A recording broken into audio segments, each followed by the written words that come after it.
lot of people are picking Duke to win the national championship. I'm not so sure. After watching last night's Alabama BYU drag race to 100 points, I don't know that anybody can play with Alabama. Man, the way they shot from three last night, if they can do that again and again and again, if they can come close to doing that in a couple of nights against Duke, the Blue Devils are going to have a hard time. 75 points, to be exact, Diesel, that came last night. 51 threes. 75 points from three-point land. Is that not unbelievable? I mean, think about that. 75 points. If you would have said Bama scored 75, you'd said, okay, well, they probably held BYU to 72 and won 75-72 in a real low-scoring game, Diesel. But you're right. That was the most impressive performance in my mind. I was blown away. They couldn't miss. No, and like BYU, they were trying to keep up, but man, that's like when you think you're fast, and then you go and you race against somebody who is an actual runner. You don't stand a chance. You don't stand a chance. And Mark Sears, who hit 10 out of 16 3-pointers in the game, he had 30 points from beyond the arc. He only had 4 points inside the 3-point line. And he is hot. You're going to have a hard time beating this Alabama basketball team. Welcome into Wire to Wire with Diesel and Cole Bryson, a Friday, more like a Friday edition of Wire to Wire. Welcome in, Tolos, those of you watching on the stream on Facebook, Twitter, and on YouTube. We're having a little bit of problem on Twitter trying to get our stream up and running. Let's see if we can get that figured out in the next break. But those of you who ought to watch the show, you can jump in right now on Facebook and on YouTube. Just search for The Fan Upstate.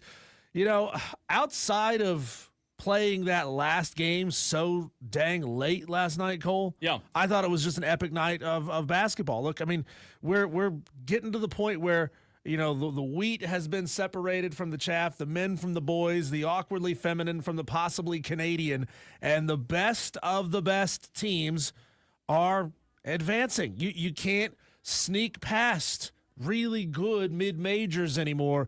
You got to beat the best at this point of the tournament. It was definitely a fantastic night of basketball, but I will echo, before we take a deep dive into what actually happened, I will echo what you just hinted at, Diesel. Let's be very clear about something. Everybody lean in. Everybody listen in. You've got 4 games. There are only 4 games to be played. There's no reason that the first game should start at 7:09 and the last game start at 10:10. There's absolutely, or whatever it was. Ridiculous. Midnight. That is the dumbest thing in the world. March Madness, Diesel, is great because the excitement. Do you know that the best, the most exciting game last night was played, and probably 80% of the East Coast was fast asleep? I'm not going to lie. I didn't finish the game. Oh, I fell asleep during the game. I fell asleep. I fell asleep during the game. It looked like it was going to be a blowout. Arkansas looked like they were walking away with that game. But why not start at 4? Start the first game at 4 o'clock. At least started at like 5:45. People are off work. They're getting home. I don't know, man. It doesn't make any sense. But on Thursday, what I don't understand about it is last Thursday when the tournament started, the first game's at 11:50. Yeah. But we can't have a game early. That is the dumbest thing in the world. Texas Tech, Arkansas being maybe the game of the year, and I had to watch the rest of it this morning, Diesel. It's absolutely stupid that game came on so late because it was a just instant classic game. And first games should have tipped off at 6 o'clock instead of 7 o'clock. Second round of games should have tipped off at 8:30 instead 9. of.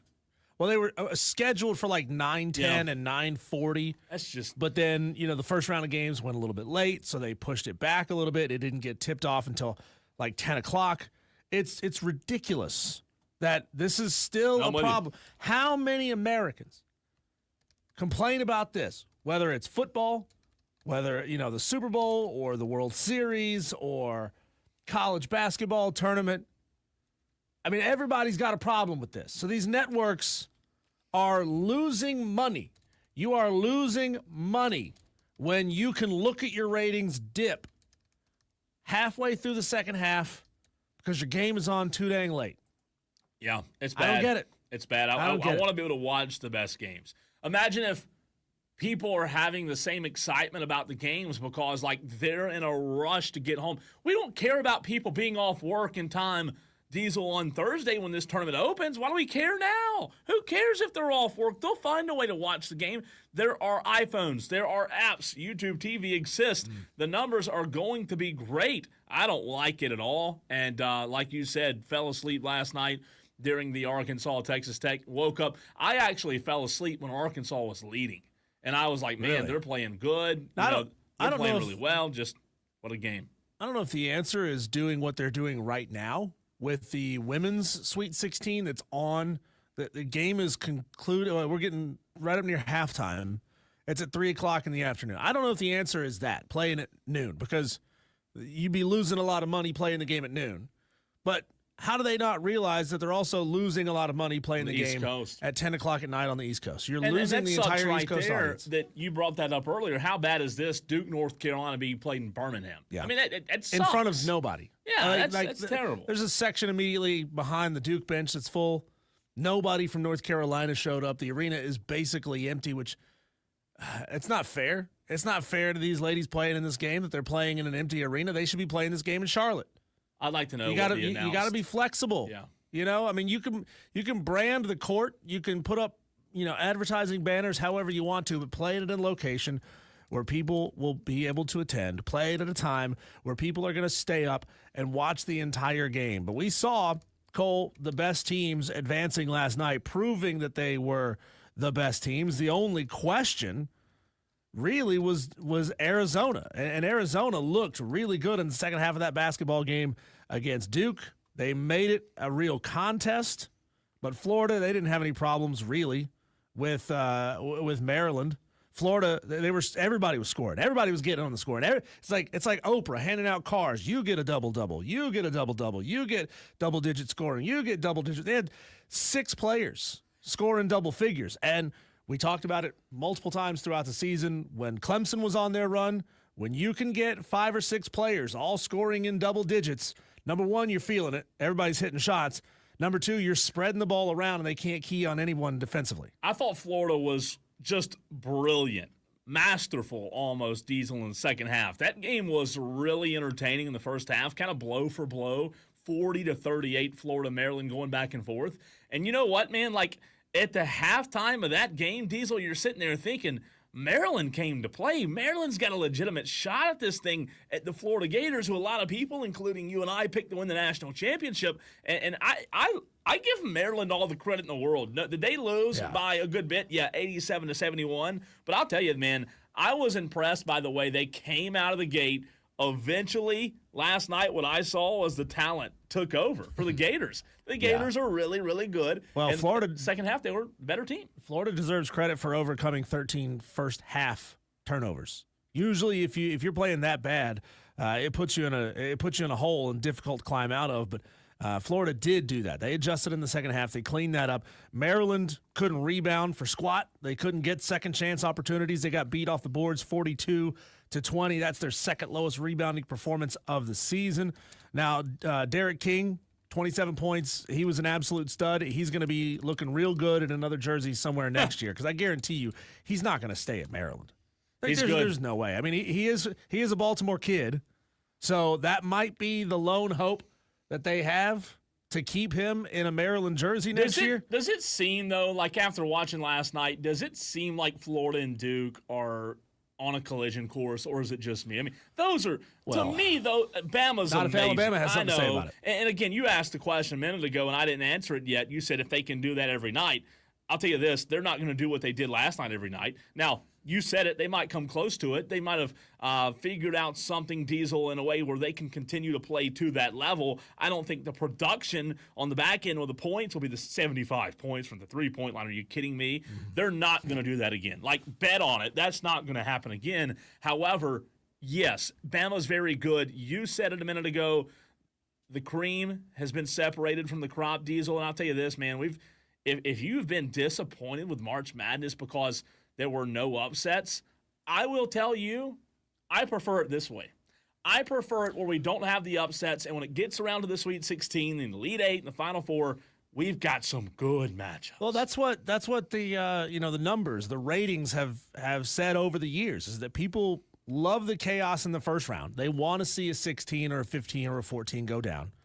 But then after that, they want things to sort of settle out into chalk. And for ratings purposes, that's probably the best thing for that to happen, to have the biggest brands in the tournament. Sure, having a VCU make a crazy run, that's an interesting storyline, but people don't want that every single year. No. And VCU, frankly, just doesn't have a big enough fan base to carry the state of Virginia. Or, when FAU went on their run. What if it was FAU Texas Tech last night? Think about that. What if it were? Yeah. FAU Texas Tech. Come on. You can't tell me you'd rather have a Cinderella in the tournament. It would rather have FAU. The ratings would tank. You had Arkansas and Texas Tech, maybe the best game of the entire season, man. I love it.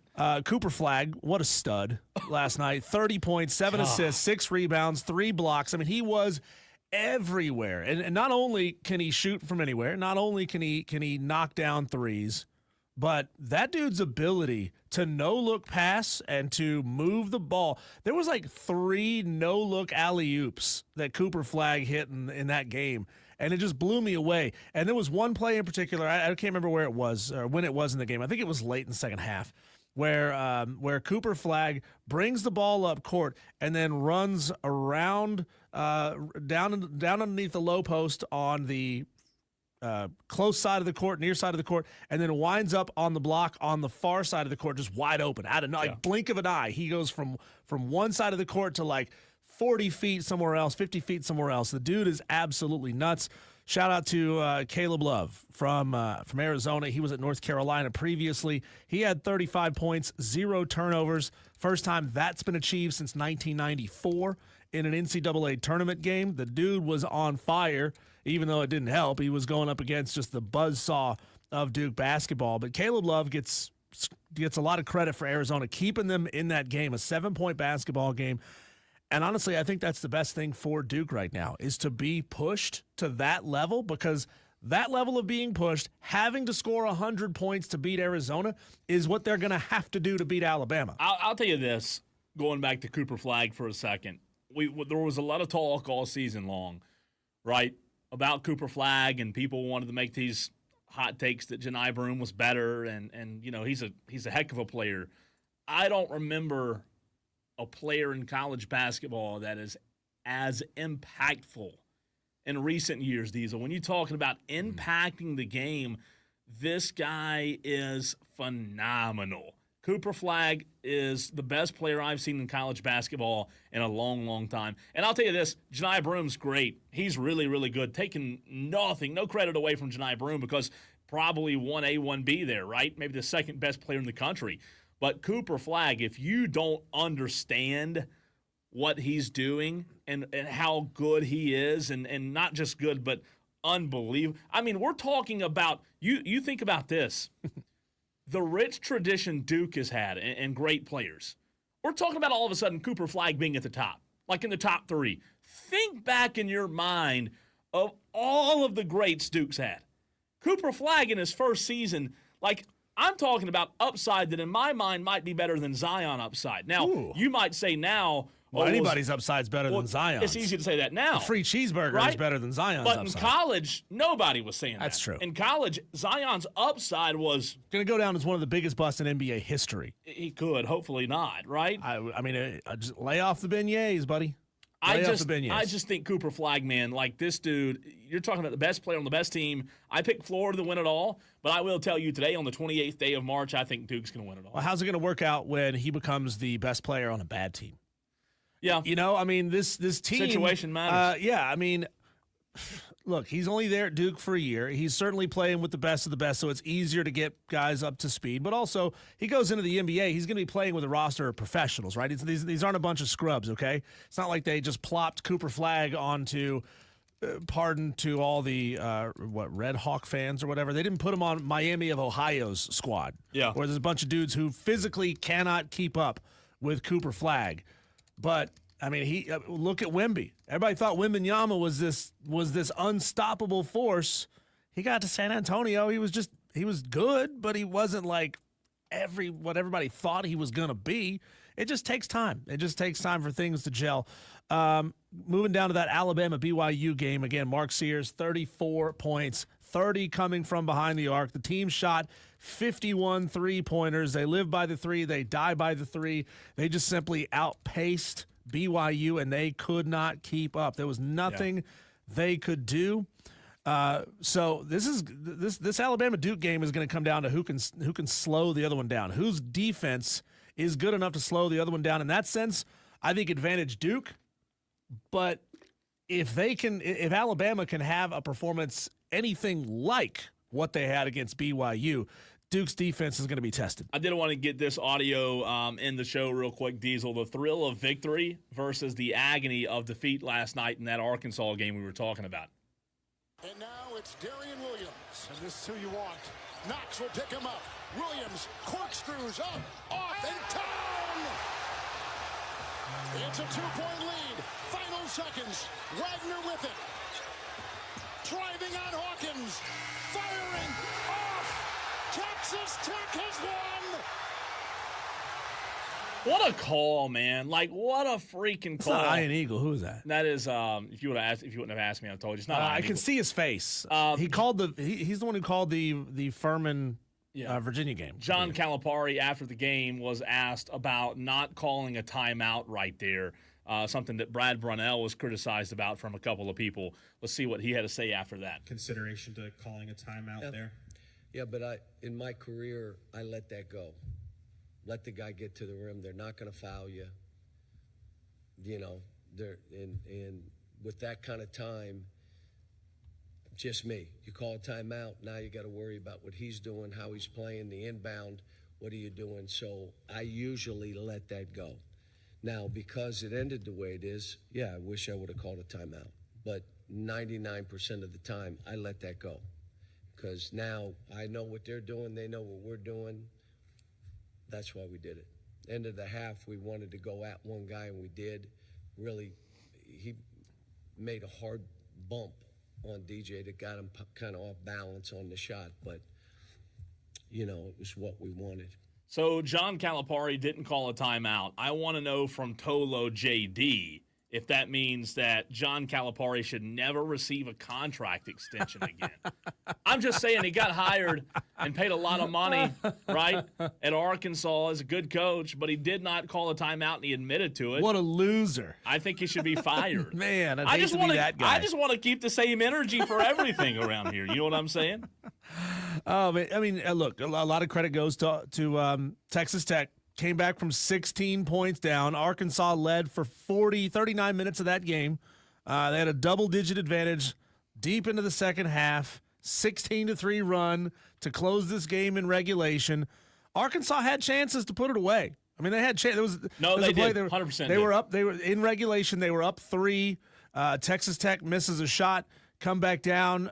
Davis had a chance to put it up on a contested drive, but he missed. And could have put the game up, could have put them up 5 points at that point, and it would have been game over right there. But, I mean, you know, look, a tremendous amount of credit to Texas Tech and the way they fought back in that ball game. And they're going to be a tough out. Yeah. They are going to be a really tough out. Don't you feel like we just have the absolute best teams? Like, I just, man, we've got the best matchups you could ask for. And we're going to get into the games tonight a little bit later in the show, but what a fun night last night. How about Alabama? I mean, you just can't overemphasize, Diesel, how good Alabama was. Coming up in the show, in the next segment, we're going to get into a tweet from John Blau and Clemson's basketball program. The Braves a little bit later in the show. Tonight's games, Aaron Fitt of D1 Baseball joins the program at 4:20 to talk a little college baseball. A couple of NFL questions. We'll finally get to the LeBron James audio, and we'll see. We'll answer the question on the stream that everybody's been going back and forth. Me and Kane have been going back and forth about with all this trash talk between heel turns and who's leading the ESPN challenge on the Rob Brown show or the Tolos. I'm just telling you right now, Tolos leading. So, you know what? We'll let our brackets do the talk. Oh, and by the way, the top 10. Go look at the top 10 as well. I mean, I get it. Y'all want to be cute, have the little Armada elitist, whatever that is. But, I mean, let the bracket do the talking. Diesel, we'll get into Clemson basketball and where they go next. I have a culture question regarding Clemson basketball next.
this show, we always keep it real with you, regardless of where our fandom lies, whether it's Diesel's fandom or my fandom. We are honest, and we ask the questions that need to be asked. And I just want to honestly thank you for not saying we keep it 100 with you, because Nope. nobody talks like that. I did not. Wasn't going to do that. Thank and you. That's where we're going in this very segment, because I saw a post on Twitter, on X, from John Blau, who is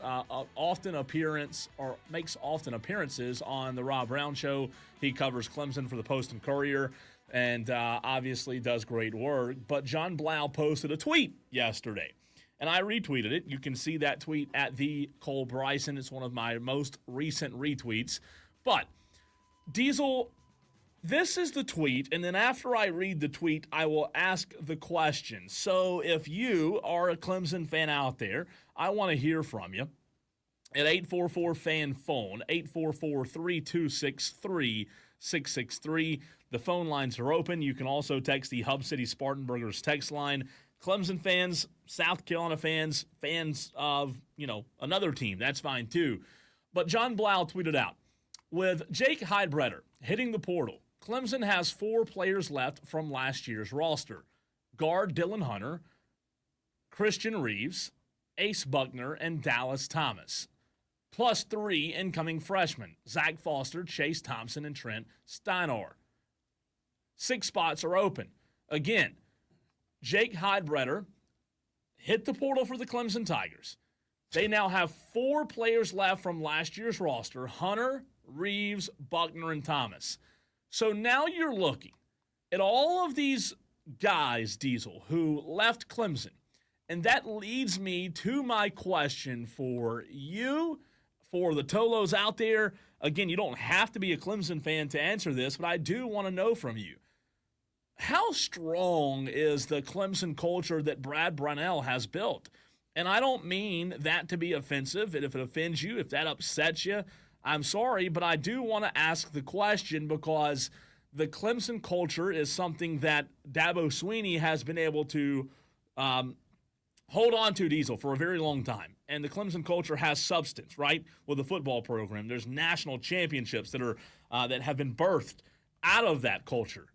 For basketball, we're told that Clemson and Brad Brownell has this strong culture, but you just watched his entire roster leave. So the question becomes, what does that say about the culture? Or does that say more about the current state of college athletics?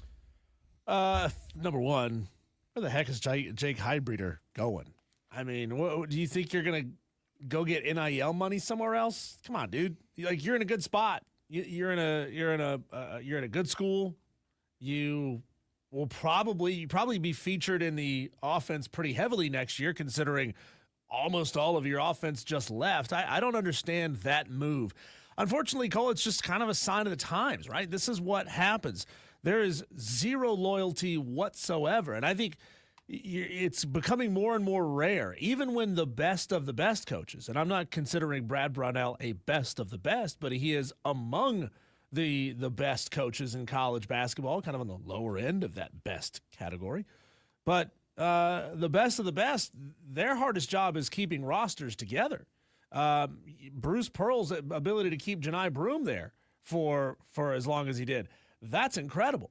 The job that they've done down at Alabama, keeping talent there in Tuscaloosa, is incredible. Because you telling me Mark Sears couldn't have left Alabama last year, headed to North Carolina or Duke, and they wouldn't throw him absolutely truckloads of cash to come play there? Yeah, that's got to be the hardest thing for any coach, to get a guy that you thought you had a good rapport with. And I know that's got to be tough for coaches. It's got to hurt coaches to have invested a year, 2 years, 3 years, whatever it is, into a player. You feel like you have a really strong relationship with that player. You put your arm around them, you coach them up, you kind of act like a father figure to them for however long they're with you, and then they're like, bye, coach. But none of that's worth anything to me. I want to go get that cash, coach. But we're told, though, like, I hear you and I agree with you, but we're told, and again, I will say, I don't think Jake's like it wasn't that good, in my opinion. Not saying he's like a liability. Have fun at UAB, Jake. He wasn't good. Cole's opinion, he wasn't that great of a player. Now, he's not the reason we're having this conversation. The reason we're having this conversation is you don't have anybody else left on your roster. So I hear you. I hear everything you just said, but I was told that Clemson is a place where everyone wants to be when it comes to basketball because Clemson's they're building themselves into a brand. If you listen to certain people out there, they will tell you Clemson is a destination for basketball players. If you listen to certain people out there, they'll tell you Brad Brownell is a masterful recruiter in the portal. If you listen to certain people out there, they'll tell you that Clemson is on the up and up in college basketball, and I don't see that. I don't see Clemson being a consistent program year after year. I saw Clemson last year, Diesel, make a fantastic run to the Elite Eight, and I saw Clemson this year have a fantastic regular season that was dampened by one player breaking his thumb or hand or whatever, and that derailed your entire season, but it exposed that you had no depth and nobody else could step up. So you're telling me that this program's on the up and up, and you're going to be a consistent player in a conference that sucks. The ACC's not good anymore. So I'm just a little bit confused because I see reality, and then I see what the Clemson Mafia preaches and tells you and throws down your face and tells you that this is the gospel. It doesn't add up to me. It doesn't add up. Well, like I was saying before, sadly, not a whole lot of programs, even the really good ones, have a culture that is so rock solid that nobody gets out, right? That nobody wants. Yeah, but you can't have your whole roster. No, I get it. I get it. I mean, Clemson lost a handful of guys to graduation and to the NBA, so you can't say that the whole roster left you because because of the portal, right? You had Chase Hunter is graduating. I'm blanking on his name now. The other point guard that was not going to be granted the additional waiver from the NCAA. Victor Locken has exhausted his eligibility. Ian Shefflin has exhausted his eligibility. So you can't really lump those guys in with the guys that are leaving for the transfer portal. I mean, look, what did we just talk about earlier? We talked about the guy that was at North Carolina who went off to Arizona, Caleb Love. You would think that North Carolina would have a rock-solid culture, right? They are a blue blood. It is as blue as it gets. And players are still saying, sorry, Coach Davis, I'm out of here. I'm headed to Arizona. I'm running off to a program that hasn't had a lot of success over the past couple of years. Not what they used to be, at least. I just look at a guy like Del Jones. I look at a guy like Chauncey Wiggins. That one hurts. The Del Jones transfer, that one really hurts. Those two in my mind, and then you add in the others that they would be aren't cornerstone pieces right? next year. They'd be big pieces. And again, I'm not sitting here just absolutely bashing on Brownell and Clemson basketball because I think Brownell's a fantastic coach.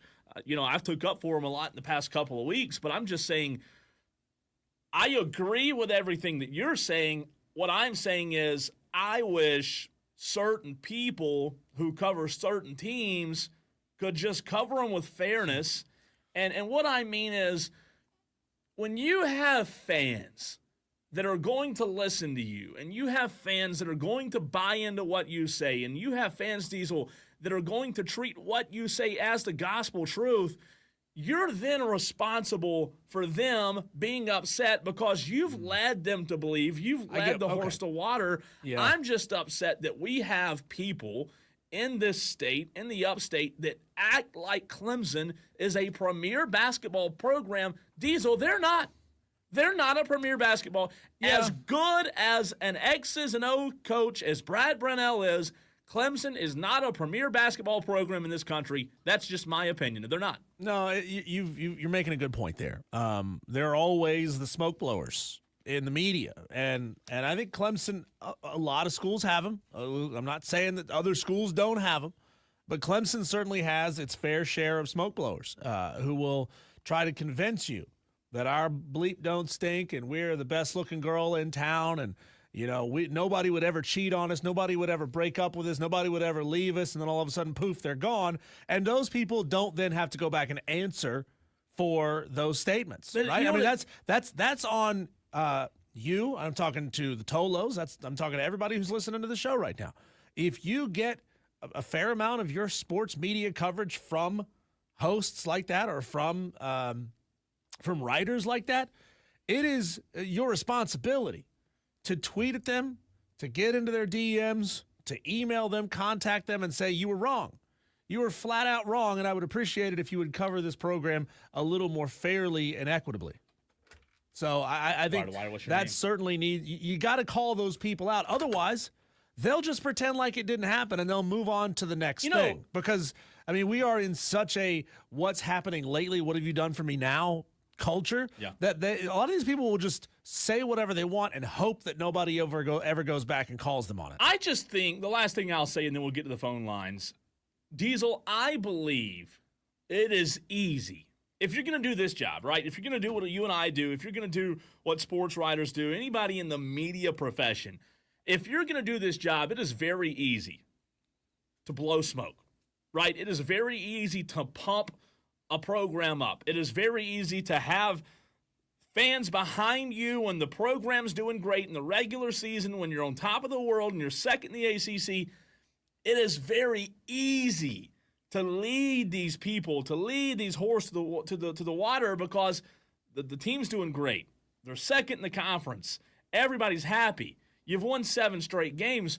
It's easy to do that. My point that I'm making is that's easy. How about do something that's not easy and put on a hat that's not, I'm not saying be neutral, but an unbiased hat. Wear a hat that's a little bit unbiased for a change and just call it like you see it, like we've done for the past couple of weeks, and say, hey, Clemson doesn't have depth.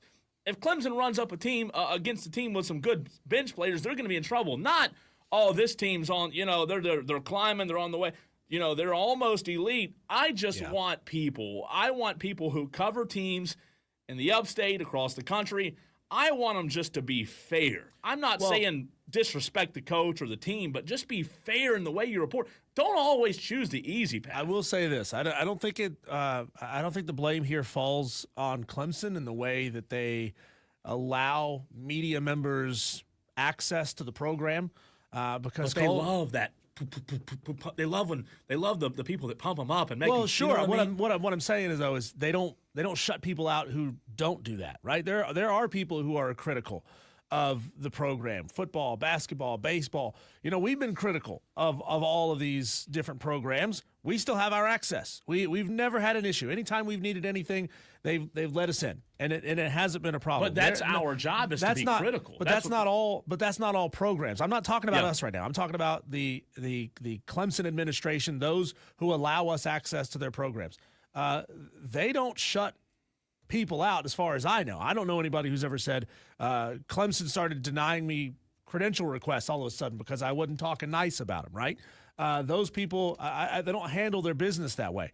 I think what that really falls on is, number one, it's the writer who feels like they need to do that. Number two, it's probably has a large amount to do with their readership or their listenership, who expect to hear those kinds of things. And then once they start actually being critical, you'll have the fan base who swoops in and says, "Oh, I don't want. You shouldn't be critical of the program like that. You shouldn't talk about them that way." Yeah. Again, I guess it all boils down to I want those in this profession to do their job the right way and not take the easy way out all the time. Not just take the easy way out of making this statement and claim that we're the best thing ever and all the fans are going to follow you. It's okay to ruffle feathers sometimes if you really believe something, but then they pump you up, and then when things like this happen and the entire, the team is dismantled because of the portal and graduation, they're left standing there looking like, oh, what do we do now? I was telling people how great this culture and program was, and now we don't have any players left.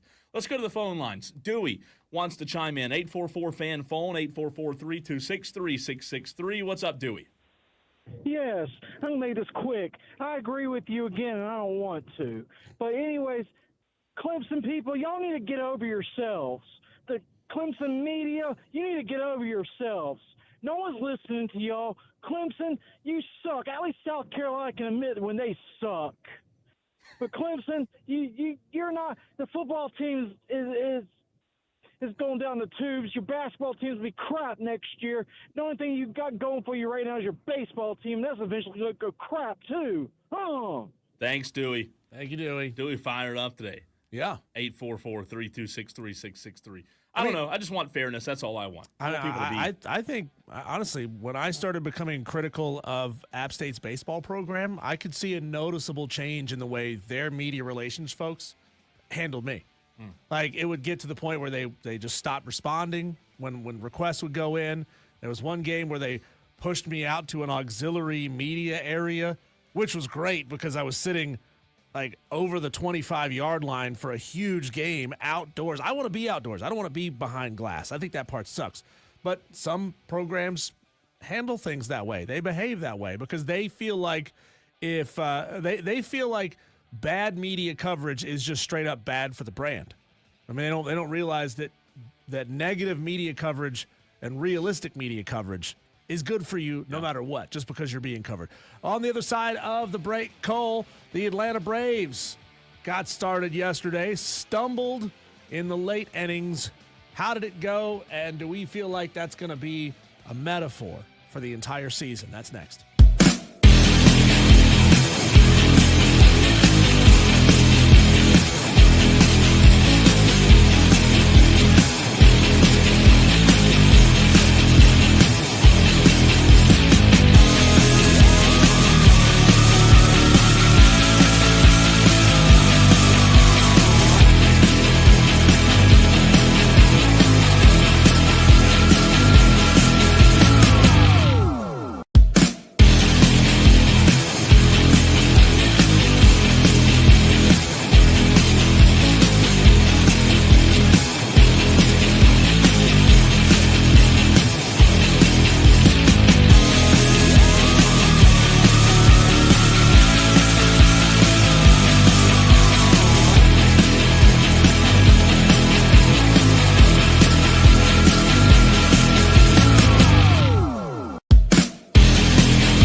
Oh, the Atlanta Braves. You had them. You had them on opening day. You look real good. Threw Chris Sale's 3 innings. 5.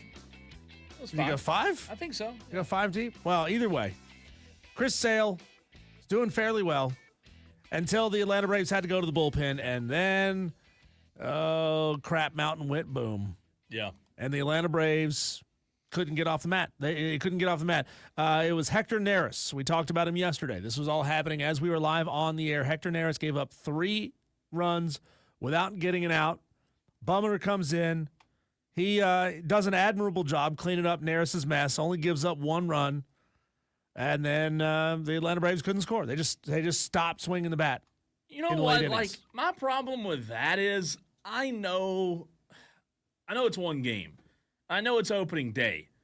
But, like, Diesel, you've had all season. You've had all off season to get to this point to know that when Chris Sale goes out, you've got a guy that's going to be able to keep a really, really good San Diego lineup down in Fernando Tatis. I mean, you had all off season to figure out who you wanted to throw out there as 2.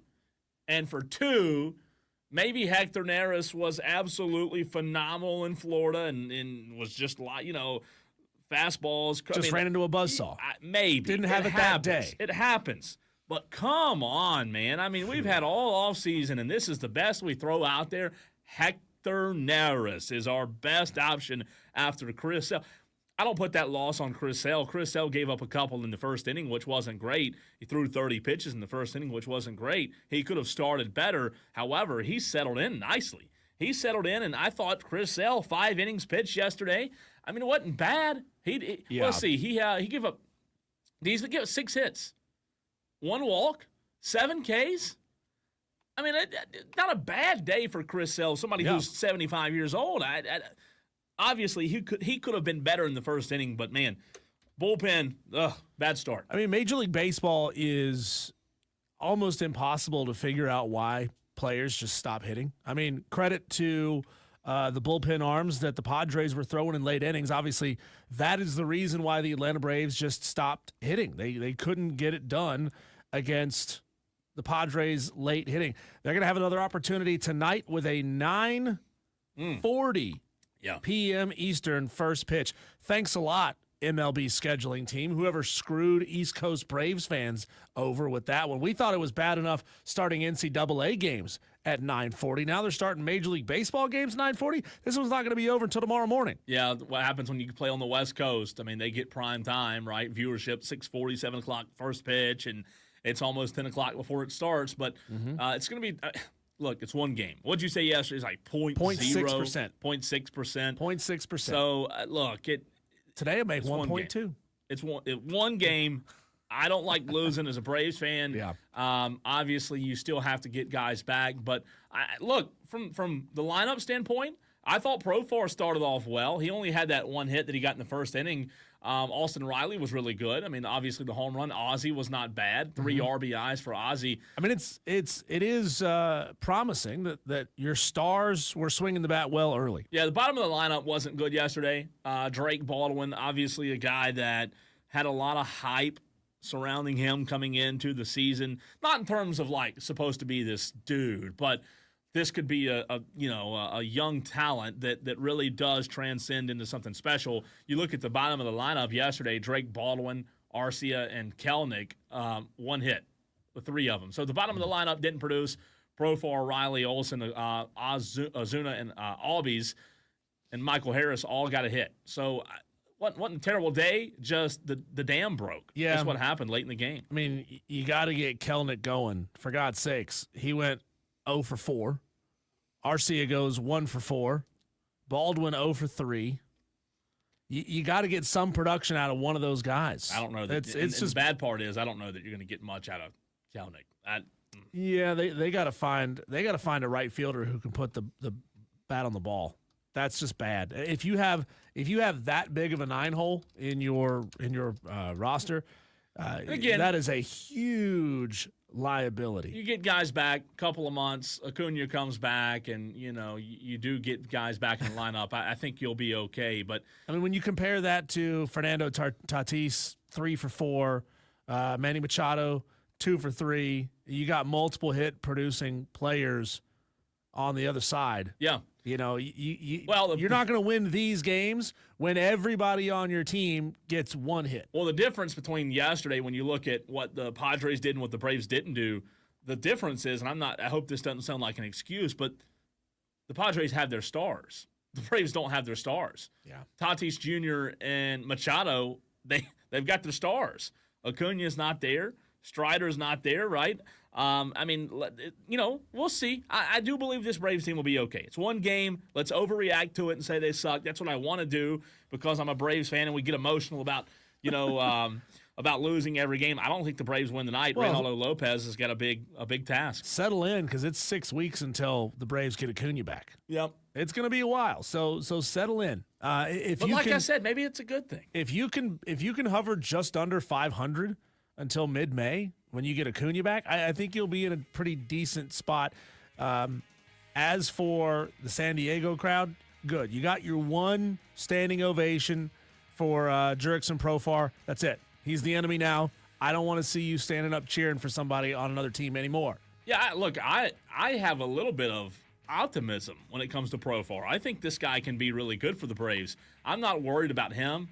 I think as they continue to get reps under the belt, I think the Braves will be okay. It's just a matter of, kind of like you said, keeping their head above water in a really tough stretch with the Padres and the Dodgers in these first 2 to 3 months of the season until they get healthy. And don't lose anybody else in the meantime, right? In the very next segment, we react to what happened last night for that new audience that's going to pop in at 4 o'clock, and also start to look at what's happening tonight in college basketball. March Madness Round 2 of the Sweet 16. Last night, man, set the bar high. Can tonight meet that? We'll see. We'll talk about it next.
docket tonight beginning at 7 o'clock, and then somewhere mixed in between, you get to find out if the Braves start the season 0-2. So what a great Friday night it could be. Welcome into Wire to Wire. He is Diesel. I'm Cole Bryson.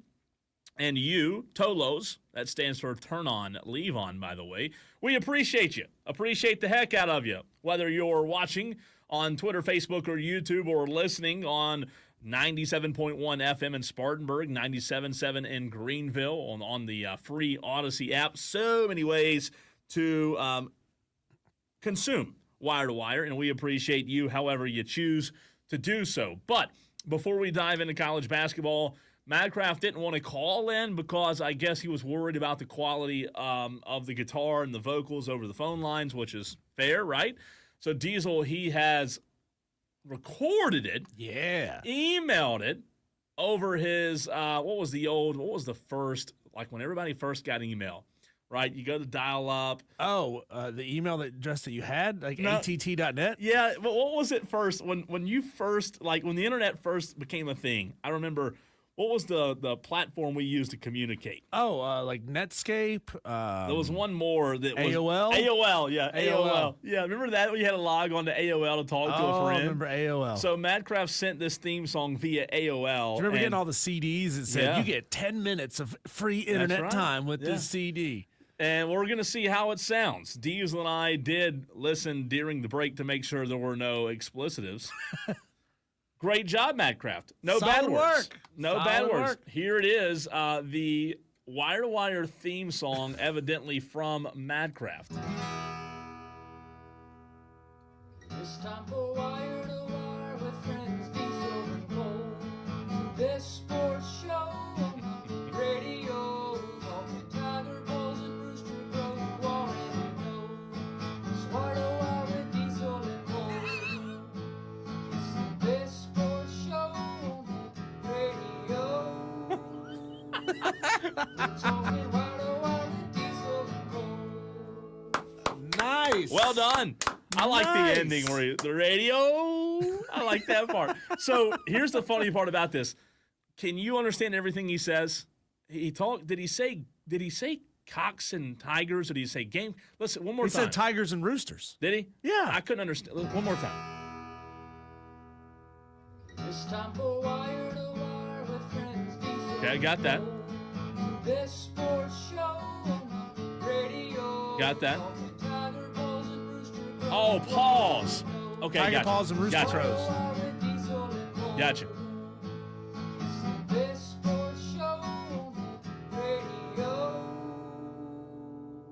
We're talking Wire to Wire with Diesel and Cole. So talking Tiger I Paws like and Rooster it. Crows. I like I it. like I it. like that. I thought you were going to pick up the pace. There was that pause right there at the very end. See, it kind of reminds me, the chord progression kind of reminds me of the King of the Hill theme song. Remember how that song starts? Boom, ba da boom, bloom, open chord. It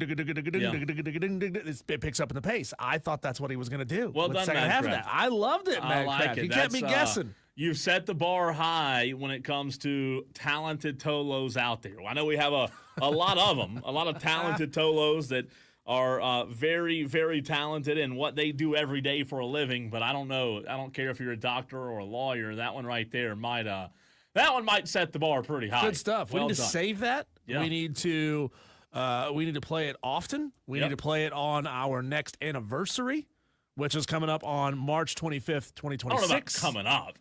I mean, Coming up makes it everything's coming up. I mean, we may Makes it not sound like- make it there. That's right, yeah. We may not, it's still the anniversary. Still, we just celebrated what? Yeah. Tuesday? Is that our anniversary gift? I'm going to take that as our No, anniversary it was gift. supposed to be. I think it was because on Tuesday, I think he said he was going to call in and sing. That's awesome. That was Tuesday. I believe. Wow.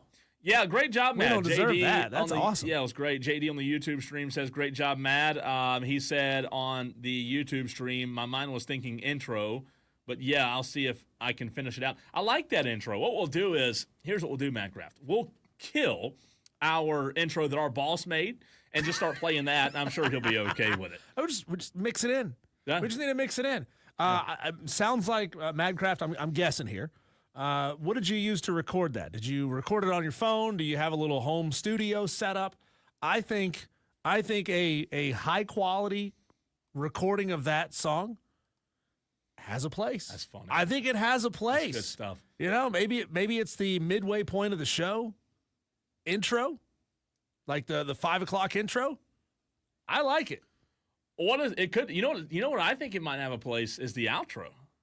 What about the outro of the show? We're winding down the show, and all of a sudden you hear, we're doing the 6:45 segment, and all of a sudden, It's time for Wire to oh no, he Wire says it's with time. It's the outro. Okay, can't be the outro. this Gotcha. sports show on the I like it. radio. Those lyrics are like earwig. They get in there. It's great. It's Wire to Wire with Diesel and Cole. It's the best sports show on the radio. We're talking Wire to Wire with Diesel and Cole. I love that I part. love that. That's the best part, I Matt. love Well it. done. Last night, there were 4 fantastic college basketball games. If you just tuned in, Tolos, we want to hear from you. The Hub City Spartanburgers text line is open. A texter a few minutes ago was talking about Acuna being back in May. Will solve outfield production. Good to hear from you, texter. The phone line's also open as well. Welcome in. It's finally Friday. Let's finish this Friday off with a bang. 3 more hours of Wire to Wire, and we are here to take you home. You know that song, Deez? I know you're not a country guy, but Finally Friday by George Jones. You ever heard that one? I don't know. Pretty good one. It gets you ready for your Friday. It's a good time of the week. And last night's games were fantastic. Let's see if we can have 4 games as good as what we had last night. I mean, I know Bama BYU turned out to kind of be lopsided, but it was an insane performance. It was. It's not like one team didn't show up. yeah, BYU, I don't take credit away from, No, right. BYU didn't play well enough. Well, Bama scored 75 points off a 3-pointer. So let's start with that one. You can't just say BYU isn't one of the best teams in the country. They absolutely are one of the best teams in the country. Bama made everything. So Bama defeats BYU 113-88. Duke defeats Arizona 100-93. Florida defeats Maryland 87-71. And then Texas Tech last night, in the best game of the night, defeats Arkansas 85-83. Here was what John Calipari had to say about looking back on the season at Arkansas. For me, this was as rewarding a year, and I feel like crap right now, but this was as rewarding a year as I've had in all my years. Now, I've had teams that were better and finished better and national champions and all that stuff. This was a different reward. And for me as a coach, we had to adjust and learn, and it was an experience for me to learn. I really respect that, man. And I think that just goes to say, not to get on a tangent here, but sports, Diesel, what's sports about? It's about wins and losses. It's about the results, right? That's how we as media, that's how we as fans determine who's good and who's not good by wins and losses. And I really appreciate what Cal said there, because when you're friends with coaches and you're parts of programs and you are involved, you know that sometimes there's joy in the process, there's joy in other things besides the results. Coaches who really care about the young men that are playing, Diesel, that's refreshing for me. They didn't win it all. They came up short in the Sweet 16.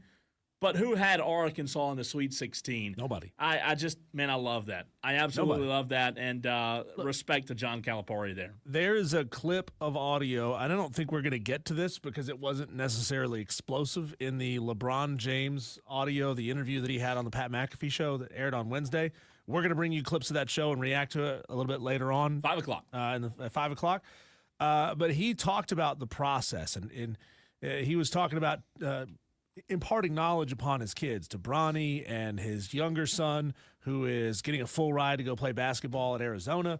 And he said, you have to fall in love with the process of basketball. If you fall in love with the process, the results will sort themselves out down the road.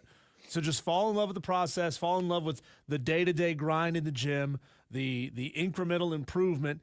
And, coaches have to think about that. You can't judge your career based on the games that you lost. You have to judge your career on your ability to improve players every single day. Yeah, I completely agree, and I love what Cal said there, Diesel. So when you look at what's on the slate tonight, by the way, Aaron Fitt of D1 Baseball joins us in about 20, 25 minutes right here on the show. Probably the biggest college baseball guest you can find in the country. And I'm not just saying that, like literally joining us in about 10 to 15 minutes. So turn it on and leave it on. But Diesel, tonight, some really good games. It all starts at 7:09, not 7 o'clock, but 7:09. Ole Miss, Michigan State. That's the 6 versus the 2. Michigan State is a 3.5-point favorite. 7:39. This one, I think this one's got my excitement. Kentucky, Tennessee, 7:39. Yeah. Where Tennessee's a 4.5-point favorite. 9:39, Michigan and Auburn go at it. Auburn's 8.5-point favorites. And then Purdue, Houston at 10:09. Houston favored by 8.5 points. And then I do not want to fail to mention, in 50 minutes from now, South Carolina Lady Gamecocks versus Maryland. Huge game tonight. We'll keep you updated on that for the probably 2 hours. I mean, I think we'll probably get the result before we go off the air. Maybe. We'll see. It'll be close. With the way a lot of these women's tournament games go, especially when you're talking about the best of the best, the 1 seeds, they usually end up pulling away and making them not close games. Now that we're in the Sweet 16, maybe we'll start tightening games up. I'm excited. Like, I'm not a South Carolina Gamecocks fan, but I love the Lady Gamecocks and follow. I genuinely cannot wait for the 5 o'clock game today because Maryland's a good team. South Carolina always starts slow, it seems like, but we'll see. When you look at this slate of games tonight, Diesel, which one in your mind? I know you probably will peek and watch as much as you can of all 4, but if I told you you only get 1 game tonight to watch, which one would you pick? Oh, it's got to be Tennessee, Kentucky. I'm with you. Right? I No, mean, they've already played twice this year. Kentucky won both of those games. I mean, we're going to see if Rick Barnes can win the big one, and that's always kind of been his bugaboo. Rick Barnes has not had a lot of success deep in the NCAA tournament, and he's not facing a Calipari-led Kentucky team. He's leading a Mark Pope-led Kentucky team. So a little bit different beast that they've got going on here. You said Kentucky won both? Is that right? Yeah, Kentucky won both of the regular season matchups. I'm with you. That game to me, like, I have this matchup in my bracket on the March Madness ESPN app, and I have Tennessee advancing. But, man, this one to me has got offense written all over it. I know both teams are really good defensively, but I think this matchup could be really good. Tennessee, in my mind, moves on tonight.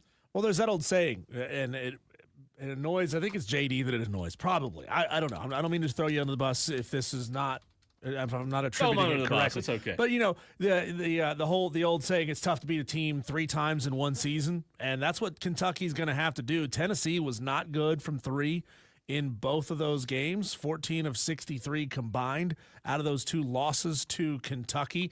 If Tennessee can shoot at a decent enough clip, they can get up to 35, 40%. Now, that's pushing it, getting up to 40%. That's great for any team. But if they can get up to that 30, 35% mark from 3 tonight, they could walk away with this game.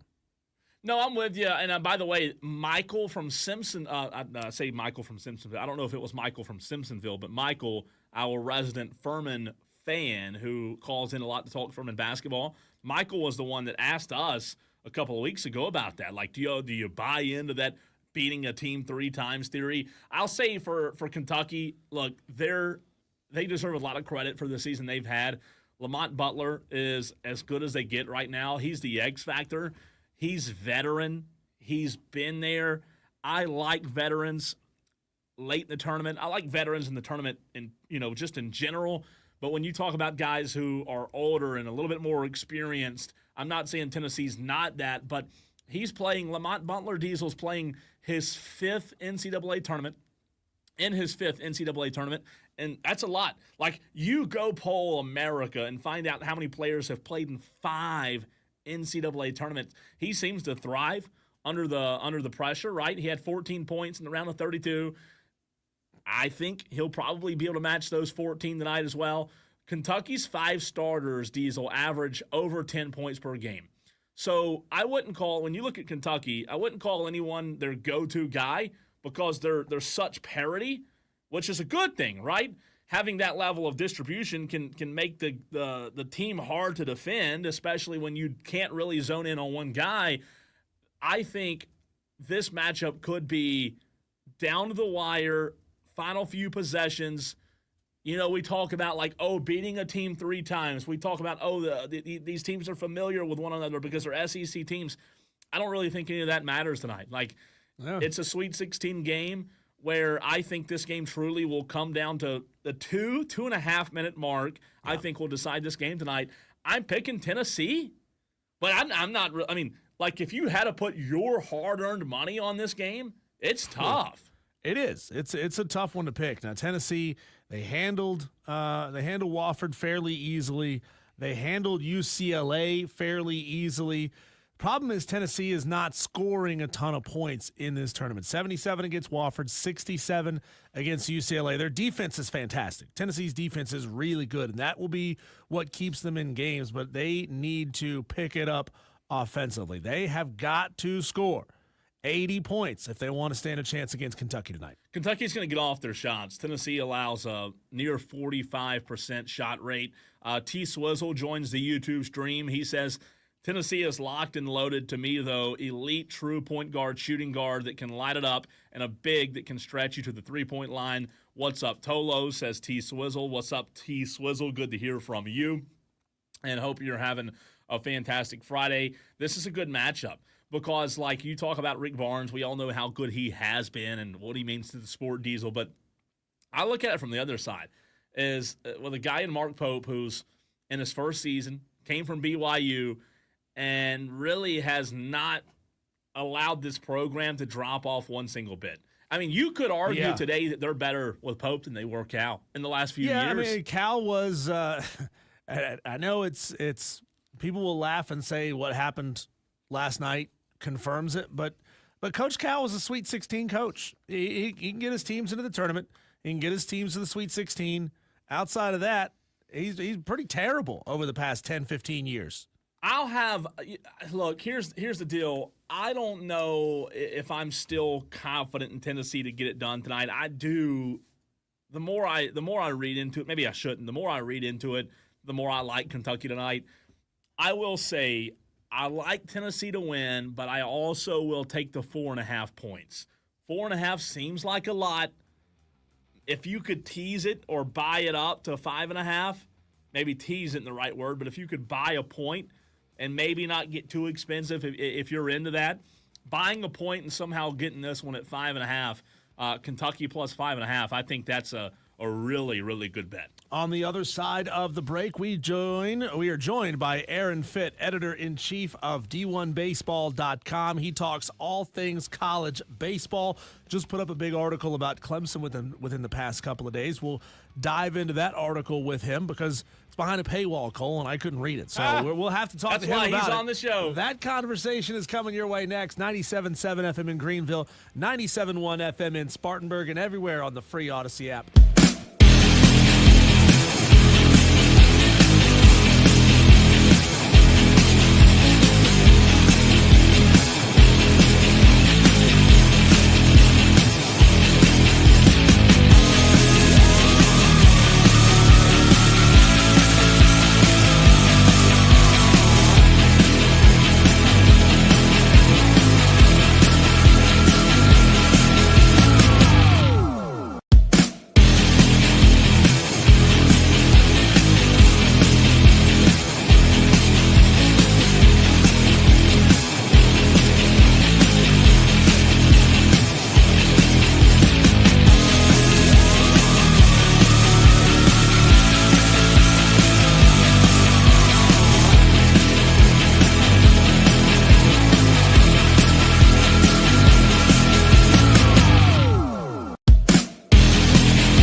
Clemson baseball stumbled in the midweek against Coastal Carolina, but righted the ship against PC earlier this week. And we are joined right now to talk about Clemson baseball, South Carolina baseball, and every single baseball team in America. We're just going to keep him here all afternoon. Aaron Fitt, editor-in-chief of D1 Baseball. Find him on X at Aaron Fitt. Aaron, thanks for taking the time and joining us today. You've got an article up on d1baseball.com, and unfortunately, I can only read the first sentence of that article, but it is a deep dive into Clemson baseball and this Eric Bakich era, which is now, 2.5, 3 years deep. Can you go into a little bit and explain a little bit about that article and what you had to say about the Tigers? Yeah, well, they're just an impressive program because they're so well coached. I mean, it comes across when you watch them, the quality of their at-bats. They're so disciplined. They don't chase out of the zone, and they just wear you out. And people ask, how are they able to keep coming back from these massive deficits and over and over again? And, I mean, they did it again this weekend. They were down 10-0 to Wake Forest on Saturday, and they came back and almost won that game.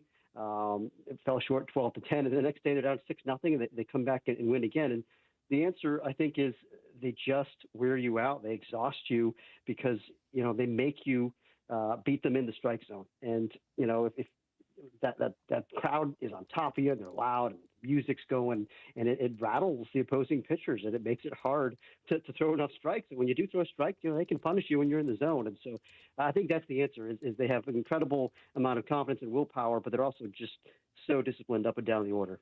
Aaron, I want to flip over to the opposite side of the coin, our other in-state team, South Carolina, who has struggled in conference play under first-year head coach Paul Maneri. And, boy, if they've struggled this weekend, might seem like a big one, even bigger than it already is, because the number one team, Tennessee Volunteers, 22-2, as of when they were ranked the number one team this season, or this week, rather, comes into Columbia to Founders Park to take on the Gamecocks. Do you feel like South Carolina can actually use this as a measuring stick of where they are, or would you caution South Carolina baseball fans that may be listening and say, look, it's way too early in the Paul Maneri era to judge this team, especially going up against Tennessee? Yeah, probably more the latter there. I mean, they're up against it. I mean, Tennessee's a juggernaut. And this South Carolina team, I think they're feisty. I do think they're short on talent relative to the top end of the SEC. And it's probably going to be a tough year for them. I mean, they're 1-5 already, and they could be 1-8, or 2-7, after this weekend. I'd be surprised if they won this series, just as good as Tennessee is. But, I wouldn't view this as a referendum on Paul Maneri. I mean, it's going to take a little bit of time to remake that roster. And, I would think you can remake your roster quickly in the portal era. I would think they'll be better next year, but I don't expect this to be a regional team this year. And I think as a fan, you just have to have a little bit of patience with any new coaching staff. Aaron, I know you've had a close eye on Eric Bakich for a number of years, his time here at Clemson and his time before that at Michigan. Now, we saw a lot of it last year and some already this year that you alluded to, having to play from behind, their ability to come back from down in big deficits. But, that's not really an advantageous place to be if you're a baseball team that fancies themselves as an Omaha quality baseball team. What do you think Eric Bakich needs to do to kind of right that ship? Part of it is starting pitching, giving up a lot of runs early.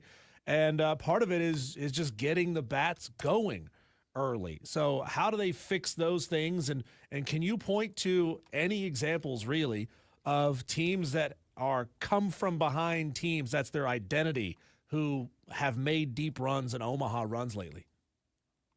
Well, I think you do need to be able to get off to a better start. I mean, it's only so often you can come from behind and without that magic running out on you.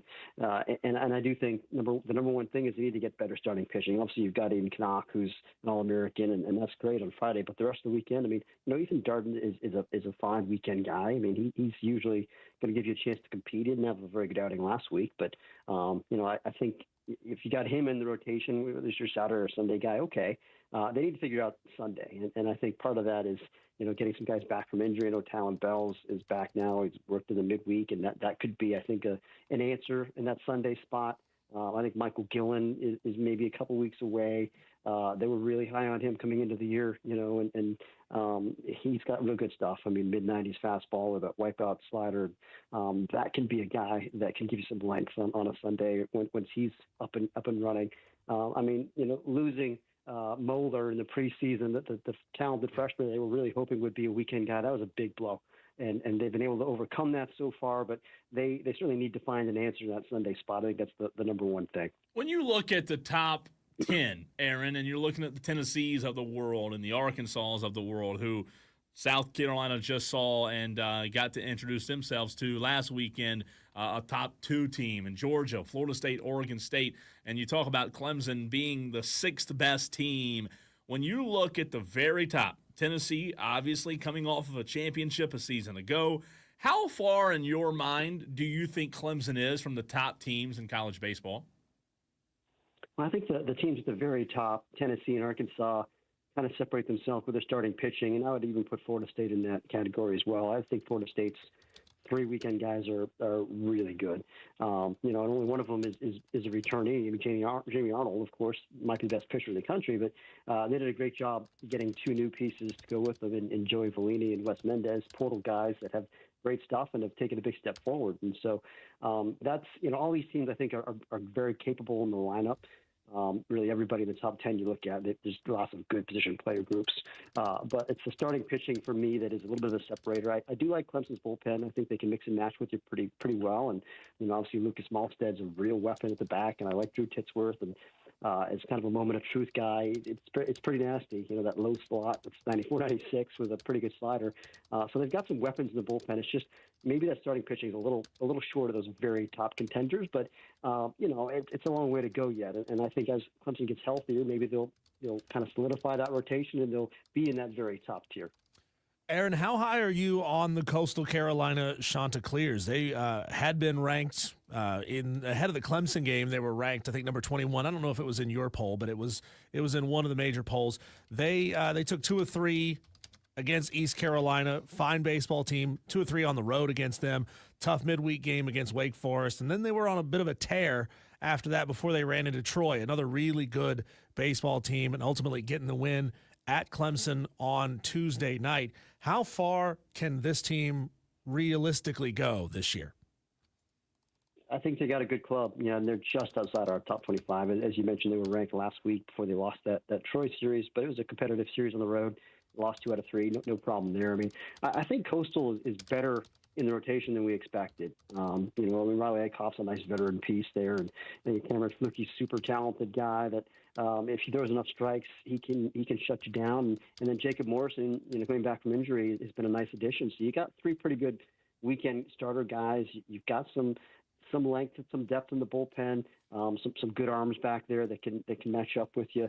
And as always, I mean, they always hit down there. And I don't think this is maybe one of their best offenses they've had, but it's certainly plenty capable. So yeah, I think it's a postseason team. And once you get in the postseason, as a 1 or a 2 seed, certainly if you're playing well at the right time, you can get to Omaha. So I think that's the ceiling for Coastal. Aaron, in the state of South Carolina, especially in the upstate where our listeners reside, whether they are South Carolina fans or Clemson fans, their fandom lies with their team, and they probably consume college baseball that pertains to their team. I don't know how much college baseball outside of their team they consume like you do, but when you talk about national storylines, something that our audience may not even know about, what do you think a storyline or 2 are out there nationally, whether it's something on the field or even off the field? Because a lot of times the off-the-field storylines are just as interesting as the on-field storylines, but something our audience and your mind may not be aware of that you think is worth noting when it comes to college baseball in 2025. Well, it's been a little bit of a weird year so far. I mean, the top 2 teams in the preseason top 25, Texas A&M and Virginia, have both really struggled. Neither one of them is even in the top 25 right now. A&M is 0-6 in the league. Not great. Virginia is a little bit better than that, but they've also really struggled. And those were the two teams that we thought were clear-cut the two best teams in the country. I think everyone did. I think in all the rankings they were 1-2. And so that just kind of shows you how unpredictable this stuff still is. Now, it's still a little too early to bury those teams. I think especially Virginia, I really think they're going to right the ship and make a run. But, it's still kind of topsy-turvy. I mean, most of the teams that are currently ranked in the top 10, they're not real big surprises. I mean, maybe Oklahoma at 9, a little surprised, but they had all kinds of talent on the mound. And Auburn at 11, maybe they've overachieved a little bit with kind of a young team. We'll see how much staying power those two teams have. But all the rest of those teams were regarded pretty highly in the preseason and have held their own. But there have been some that have dropped way down, and that to me has been a surprise. And there's always some of those every year. Some teams that it just doesn't come together for them, or some teams that come out of nowhere and establish themselves. And maybe we're still looking for the really out of nowhere teams. I mean, Georgia Tech this weekend that Clemson is playing, that's a team that has been a little bit of a pleasant surprise. And the 20-4, I think. They're pitching better than they have in a long time. The second-year pitching coach has done a great job down there. Bullpen has been really good. Mason Patel leading the way. It might be the best reliever in the country to this point in the season. So, again, another team like Coastal, they always hit at Georgia Tech every single year. It's just a matter of having enough pitching. And right now, it seems like they might. We'll find out more as they get deeper into ACC play and play better teams. But that's a team that is on our radar as maybe kind of a surprise team this year. Aaron, it's funny you mentioned Georgia Tech there. A quick follow-up. Danny Hall, last year, is he announcing his retirement? Did I hear that right? Yeah, exactly. After the season, he's going to hang it up. After a long coaching career, he's been at Georgia Tech since '94. That first team he took over, and I think they went to the finals in the College World Series with Nomar and Jason Varitek and Jay Payton, one of the great college baseball teams. Certainly the last 30, 40 years. I mean, they're a really talented team, and they've been consistently pretty good. And they just haven't been able to get over the hump in the postseason. And, they haven't been to Omaha since 2006, which is the last time they even won a regional. But they've hosted a bunch, and they just haven't been able to get out of their own regional. So, it'd be nice to see them for Danny's sake. He's a very, very well-liked man in college baseball. I'd like to see them finish his career on a high note this year, and maybe they will. They're off to a really good start.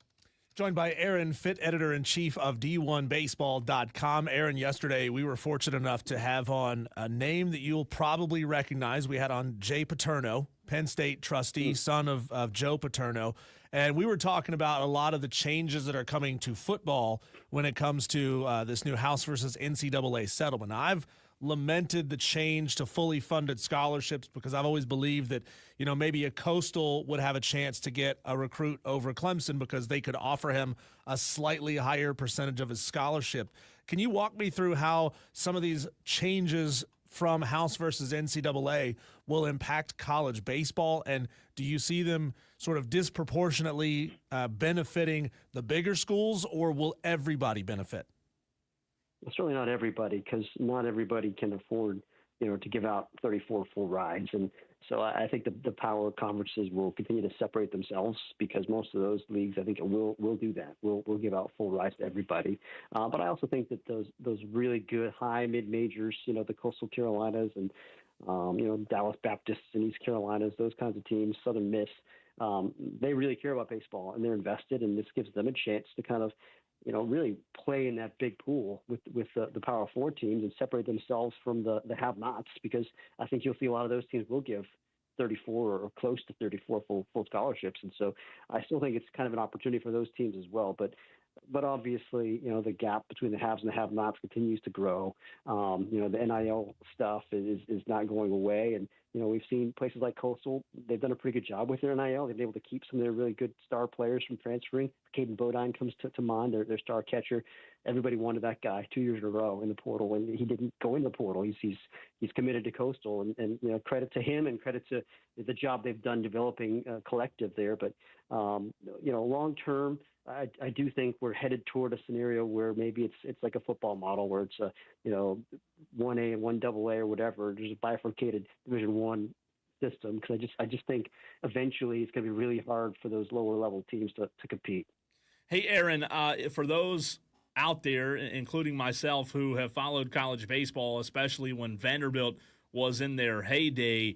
I wanted to get your thoughts on two guys who played together and are still playing together. You probably know where I'm going with this, but out in Arlington, Texas, obviously with Kumar Rocker and Jack Leiter. Jack Leiter getting a start tonight. I'm guessing, assuming, I don't follow the Rangers very closely, but assuming he's trying to solidify a start in the starting five. We all know what his dad was, playing 19 seasons, and his uncle. He comes from obviously great baseball background. But when you look at these two guys, do you feel like as good as they were at Vanderbilt in college baseball that they're going to be able to compete at the same level in the pros? I think so. I mean, both these guys obviously have really good stuff. They always have had really good stuff, but also even the makeup piece. I mean, even as young guys, freshmen and sophomores at Vanderbilt, I mean, Kumar Rocker had one of the greatest performances in the history of college baseball as an underclassman. I mean, it was a 19 strikeout no-hitter in a super regional game against Duke. So he was precocious, and so was Leiter. I mean, both those guys, freshmen and sophomores, were pretty dominant. And, I remember having conversations with Jack Leiter about pitching, and the way that he thinks and talks about it was pretty special. I mean, he's a real craftsman, really into the science of pitching, and sometimes that stuff doesn't work out for guys if you're too cerebral. Sometimes you just need to, just throw it and not overthink it. But I think for him, he strikes the balance. I think he's very smart, but also can make adjustments. And I would expect good things for both those guys moving forward. But I'm really excited to see what Leiter can do now as a rotation piece for Texas. Aaron, we were inundated with the news almost every day for a couple of weeks, 6 or 7 months ago, about the coaching search for South Carolina. They ultimately landed on Paul Mainieri, but all of the coaches that were looked at as favorites for that position, can you, now that we're 20, 25 some odd games, depending on which team you're looking at, run me down a list of a handful of coaches who are set to pop and get that next big job? Interesting question there. Yeah. I hadn't really given a whole lot of thought about that, to be honest with you. I mean, there's some rising stars. I think everyone's trying to find the next, hotshot assistant, the next, Sully or Corbin, or those guys who had been high level assistants and became a superstar head coach. And so I would think you probably would, look at a guy like, I don't know, like a Nolan Kane or a Texas or, somebody like that, one of these really good recruiters. Recruiting is the lifeblood. It still is. So, I mean, I would think probably if you look around the country, Micah Posey at Florida State, he seems like a really sharp guy who did a great job with their pitching staff. I think that's a future head coach. I think certainly even at Clemson, I mean, Nick Schnabel, really like him a lot. Love Jimmy Bellinger, really sharp guy with a ton of charisma. So there's just so much talent in the assistant coaching ranks in the ACC and SEC because they pay well. You can make a really good living. And there have been guys that have left, nice head coaching jobs. Jason Kelly left the head coaching job at University of Washington to become the pitching coach at A&M. We've seen that happen plenty. And so I think probably that's where your next level of star is going to come from, more often than not, rather than an established mid-major head coach. Now, sometimes those guys can work out too, don't get me wrong, but, a lot of times I think the really good ones are the guys that have kind of cut their teeth in the SEC and ACC as top-level assistants. Aaron, as we let you go, where are you this weekend, man? I've got a nice weekend at home for a change. I've been on the road really the last 6 weeks, but we've got Duke and NC State down the road here in Durham. I'm going to see some of that. I may get over to Chapel Hill and see Miami and Wake Forest. I just saw last week, so probably won't go there. But I'll be bouncing around a little bit here in Tobacco Road. That's awesome, man. We sure do appreciate your time as always, and we love your work and what you do at D1 Baseball. Thanks so much, Aaron. All right, guys. Good talking to you. Aaron Fitt, D1 Baseball. You can check him out, as Diesel said, on Twitter, at Aaron Fitt, SFITT. You will struggle to find college baseball writers across America that are more plugged in and more well-known than Aaron. Encyclopedias in their brains, in their heads. Him, Kendall, Rod, they all do a fantastic job. It's just it's mind-boggling. As many teams as they cover, college baseball, Diesel, is not really talked about with most national sports, right? And the way they cover it, it's tremendous. I love it. Tolos, now it's your job to go find him on Twitter. Yes. At Aaron Fitt, F-I-T-T, and give him a follow. I think we should have at least 10 or 15 Tolos. Go and find Aaron Fitt on Twitter and give him a follow. I 100% agree with you. He'll be Let like, him know, where man. are all these new followers Let coming him know. from? Let him Boom, know. They're coming Let's from do it wire to right wire. now. I like that. Aaron Fitt. That's at Aaron, AARONFITT. Let him know you heard him right here on the Fan Upstate. We appreciate him. I have 2 NFL questions that I've been meditating on, Diesel, for you and the Tolos. I'll ask those 2 questions next.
Well, the New York Giants, Diesel, now have Jameis Winston and Russell Wilson.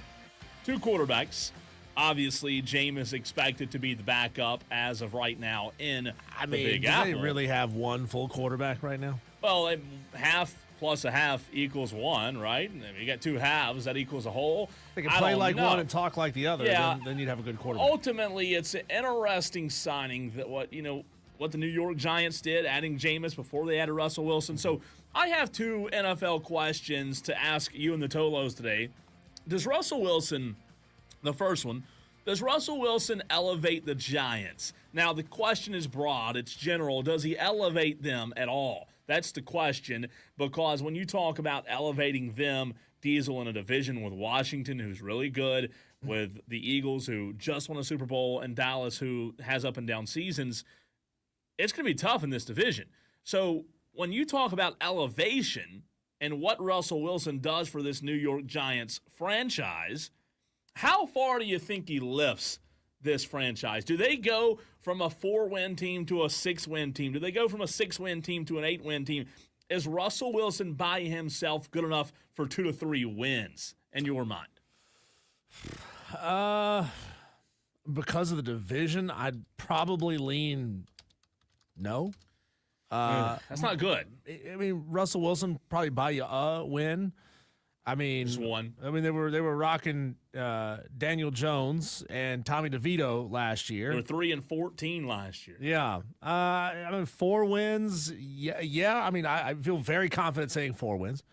5 wins, maybe 6 wins, probably pushing it. I think 6 wins for me is probably in the division. I think 6 wins is around the ceiling.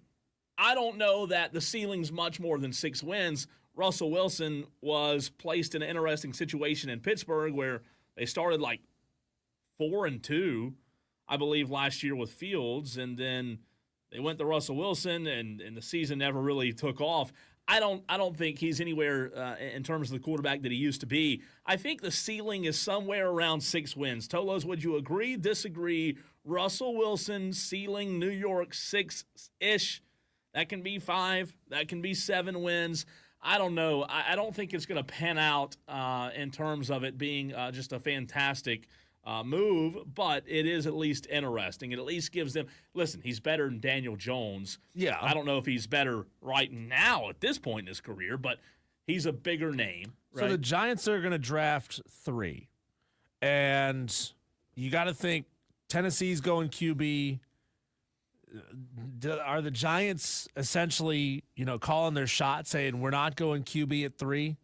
Have at it, Patriots. I don't think they do. Have at it, Raiders. Think they do, have at it, Jets. I mean, are they kicking the can down the road? I mean, look, you could easily say I don't think Travis Hunter is going to be available at 3. So now they're probably going one of the elite edge rushers, Abdul Carter, maybe. Oh, it'd be good. Be big if you could get Carter. I mean, it'd be big. Look, you want to make your team better. You want to go with the best player available if you feel like you have a quarterback, right? You've got Russell Wilson and Jameis Winston. Kind of a weird combination. The second question, before we run to a break, what's the delay? What's the delay right now? Pittsburgh has no quarterback. I mean, they re-signed Mason Rudolph from right here in the state of South Carolina, Northwestern High School product, and Mason Rudolph. Is that what we're doing? What's the delay in getting this done? Because does it not feel like the longer this drags out, the worse the Pittsburgh Steelers might be? I mean, you had Justin Fields and you had Russell. Now you have walk. Now you have nothing. Yeah. I don't know. This doesn't seem really going in the right direction in my mind. No, it's not. And unless their plan is to become buyers and try to move way up inside the top 6, in which case, you got a shot at Jackson Dart. Maybe. Yeah, I've seen those. I've actually he's seen not that. going to fall to 21. You're not going to get Jackson Dart at 21. So that's going to be that has to be the plan. Maybe I've seen they're just some projections. slow playing that, and they don't want to tip the hat too early, or tip the hand so early that another team may try to jump them and then go take Jackson. It's going to be interesting to watch and see how that plays out. Plus, I'm sure there's some people in that building are still holding out for Aaron Rodgers, holding out hope that Aaron Rodgers is going to sign. At this point, Aaron, if you haven't decided yet if you want to play, you don't want to play. So just go ahead and say, I'm not going to play. When we come back, I talked about this a little bit on Wednesday, but Cole was not here to have the back and forth conversation about it. And he is just an absolute lover of LeBron. Anything he does is gold. He has never made a mistake. He's never said an untoward thing. And we'll get Cole's honest reaction on the Pat McAfee interview, the LeBron versation, or the LeBron traversy, as some people are calling it. We'll get into that next.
Well, it's the Chloe Kitts show so far. She has all of South Carolina's 4 points so far. Tied up 4-4, South Carolina and Maryland with, and it just covered it up, something like 5.5 minutes to go in the first quarter. The reason I said wow game is an early, not a real early, but a pretty early substitution for South Carolina, putting 2 in, Malaysia Fulwali, one of them. So not leaving Malaysia on the bench long at all to start this one. Yeah, I've seen a lot of wild shots from South Carolina, really pushing the ball deep, shooting a lot of perimeter threes and perimeter jumpers, not moving the ball down into the paint very well. But the game is young. We'll see how this continues to develop, and we'll, of course, keep you updated as the show goes along. And there is Chloe Kitts, now has 6 points in a 6-4 lead for the South Carolina Gamecocks. I love it, man. Cole, we have had the debate many times on this show, and I know you've had it with all of your friends who are looking for opportunities and reasons to tell you that MJ is better, and they're right, by the way. But LeBron James gave an hour and 10-minute interview with the Pat McAfee show earlier this week. It was recorded, I think, on Tuesday. Some of the quotes started dropping late on Tuesday, early on Wednesday. They actually aired the show. They aired it on the show on Wednesday. And LeBron, you don't normally get LeBron for an hour and 10, hour and 15 minutes. So, I mean, you can clearly say unprecedented access to the best player in the game right now. Which is crazy. LeBron James. And the internet, of course, they'll look for anything to make headlines out of and generate disrespect. And, part of it is generating a reason for people to go find the show on its podcast platforms, to go find it live on ESPN and actually watch it, right? If you give away everything, if you take away all the mystery and the controversy early, no one's going to tune in. And people are just waiting to hear what LeBron had to say in this interview. But again, you are a LeBron lover, a LeBron apologist, and I wonder, out of all the things that LeBron James had to say in this interview, do any of them stack up to what the pre-promotion of the event really was? How much of it was LeBron being a humble guy, LeBron being a truthful guy? And truthful doesn't always necessarily have to mean kind. And how much of it was LeBron turning heel and being kind of a jerk? So heel turns are jerk moves. By the way. Especially Steven, who was originally an Armada, a Nerd Mata elitist, and then he turned heel and became a Tolo in the wire-to-wire bracket challenge, and now he's turned heel again. I'll never trust you again. It just describes the Armada elitists to a T. Like, they don't even know what they are. They're heel turning because that's a wrestling term, and they all stay up late at night together in their He's just underwear, do-si-doing back and forth. And they watch wrestling, because they think it's fun and they think it's real, and they tweet about it, and they think, oh, this is sports, but it's what we have come to realize with this. He's Dave Chappelle and Robin Hood Men in Tights. Not he's everybody on one can be side a of the Tolo. creek, I and get then it. he's on the other side of the creek. He's on the East Bank and he's on the West Bank, just jumping back and forth side to side. So let's get into some of what LeBron had to say. And I don't want to misquote LeBron. We have audio clips to back up what LeBron James had to say. And I don't know how these things were ordered in the actual interview. You could tell that the interview started off very jovial. Everybody was in a good mood. I think sort of by the midway point of the interview, it turned a little bit. LeBron started feeling super comfortable, certainly started dropping a lot of F-bombs through the second half of that interview. Hopefully got them all. Things got wild. Yeah, we'll have to make sure. Is the dump button it's ramped? loaded. It's loaded up. Let's start here, Cole, with the one that I took exception with on Wednesday when I first talked about it. LeBron brought up the debate of modern-day players playing in different eras of basketball. And, I said on Wednesday that today's basketball players are skilled on a level that previous generations of basketball players simply weren't, right? They were great basketball players back in the day. Jerry West was a great player. Magic was a great player. And there's greatness that transcends generations. But LeBron had this to say about what if Giannis played in the 70s. That one's not playing. It's not playing. That one's not. I will get it. Oh. I'll get it to play though. I've got another way to play it, but for whatever reason, that one's wanting to be stubborn on us. But that's the one that I love the most too. That one's the interesting one. So I'll keep working on that one. Okay. We'll work on playing it. The other ones seem to be working though. Okay. Let's go to this one. Okay. This was a controversial one as well. LeBron James on Stephen A. Smith. This has been a beef that has been in the media nonstop for the past couple of weeks. We saw LeBron and Stephen A. face to face. Well, it was really more like face to belly button because Stephen A. is a little guy compared to LeBron James. And LeBron talking about Stephen A. saying, man, he's gonna need a new pair of shorts after he hears me talking about him on this show. Yep. Which leads obviously to you and Stephen A.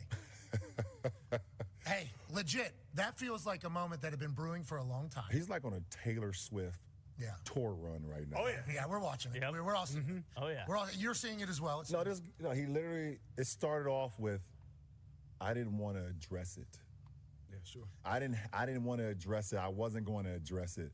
But since the video came out, I feel the need to address it. Yeah, you would be to talk about it.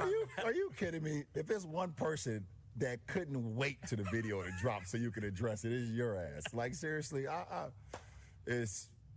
and like another, he completely like missed the whole point. The whole point. Never would I ever not allow people to talk about the sport, criticize players about what they do on the court. That is your job, to criticize or to, be in a position where, okay, if a guy's not performing, that is all part of the game. That's all part of the game. But when you take it and you get personal with it, it's my job to not only protect my damn household, but protect the players, and I think a lot of the media, including him, and I know he's gonna be happy as hell. He's gonna be smiling from ear to ear when he hears me talking about him again. Oh my God, he's gonna get home and grab some ice cream out of the freezer and sit in his chair in his tighty whities on the couch. I hope at some point you two do get a chance. But you're right. Dude, relax, bro. Relax. Seriously. That's it. Yeah, that's it. And to be fair, I don't know. I mean, Stephen A. has probably said a lot of things about Bronny, but here is one thing he said about him. Quote, I'm pleading with LeBron James as a father. Stop this. Stop this. It was about Bronny needing to be in the G League, not in the NBA. Yeah. You know what? That's an interesting one. Like, I understand. I'm not a father, obviously, but I do understand the angle of being a father and understanding that LeBron Diesel is protecting his own, right? And obviously, I don't know what that feels like, but I couldn't imagine that LeBron James, even though he is LeBron James, is still protective of his kids, probably like most people are. Look, here's where I stand on that. I think Stephen A's job is to, number one, entertain, and number two, call it like he sees it. And if sometimes that, like, tippy toes over the line, I'm okay with it as long as he's not like taking shots at Bronny in terms of his health or anything that crosses the line. I don't think it's okay to cross the line. But Stephen A's job, I mean, let's not act like ESPN and those shows don't tippy toe the line all the time. That's kind of his job. I don't have an issue. I actually side more with Stephen A. on this one, believe it or not. Yeah, to me, what Stephen A. Smith had to say there was that Bronny is not good enough to play in the NBA, and he needs to be in the G League, right? That's I kind of agree. It's easy to see that take and understand that perspective. Sure. Now, bringing up the as a father, stop this. I mean, all that goes back to everybody knowing that LeBron James exerted his power and control to get his son on his franchise. And I'm sure there's some exertion of power and control to get Bronny elevated to the Lakers roster on certain nights, right? So, look, LeBron has the power to do this, and LeBron can clearly see what kind of a player Bronny is, and he is Bronny's father. So I don't see anything wrong with what Stephen A. had to say. My issue there with LeBron, and again, I am being hypercritical of LeBron here, but LeBron's tone shifts to that, well, I don't know what you mean, guys. I didn't do anything wrong, and I'm too big to worry about what little old Stephen A. Smith has to say. And it's just, it's a tone that when you hear two people who are in a breakup, who are like a relationship that's fighting, and you hear that one person attempting to take no culpability for what's going on. Well, neither one of them. And how we got into this situation.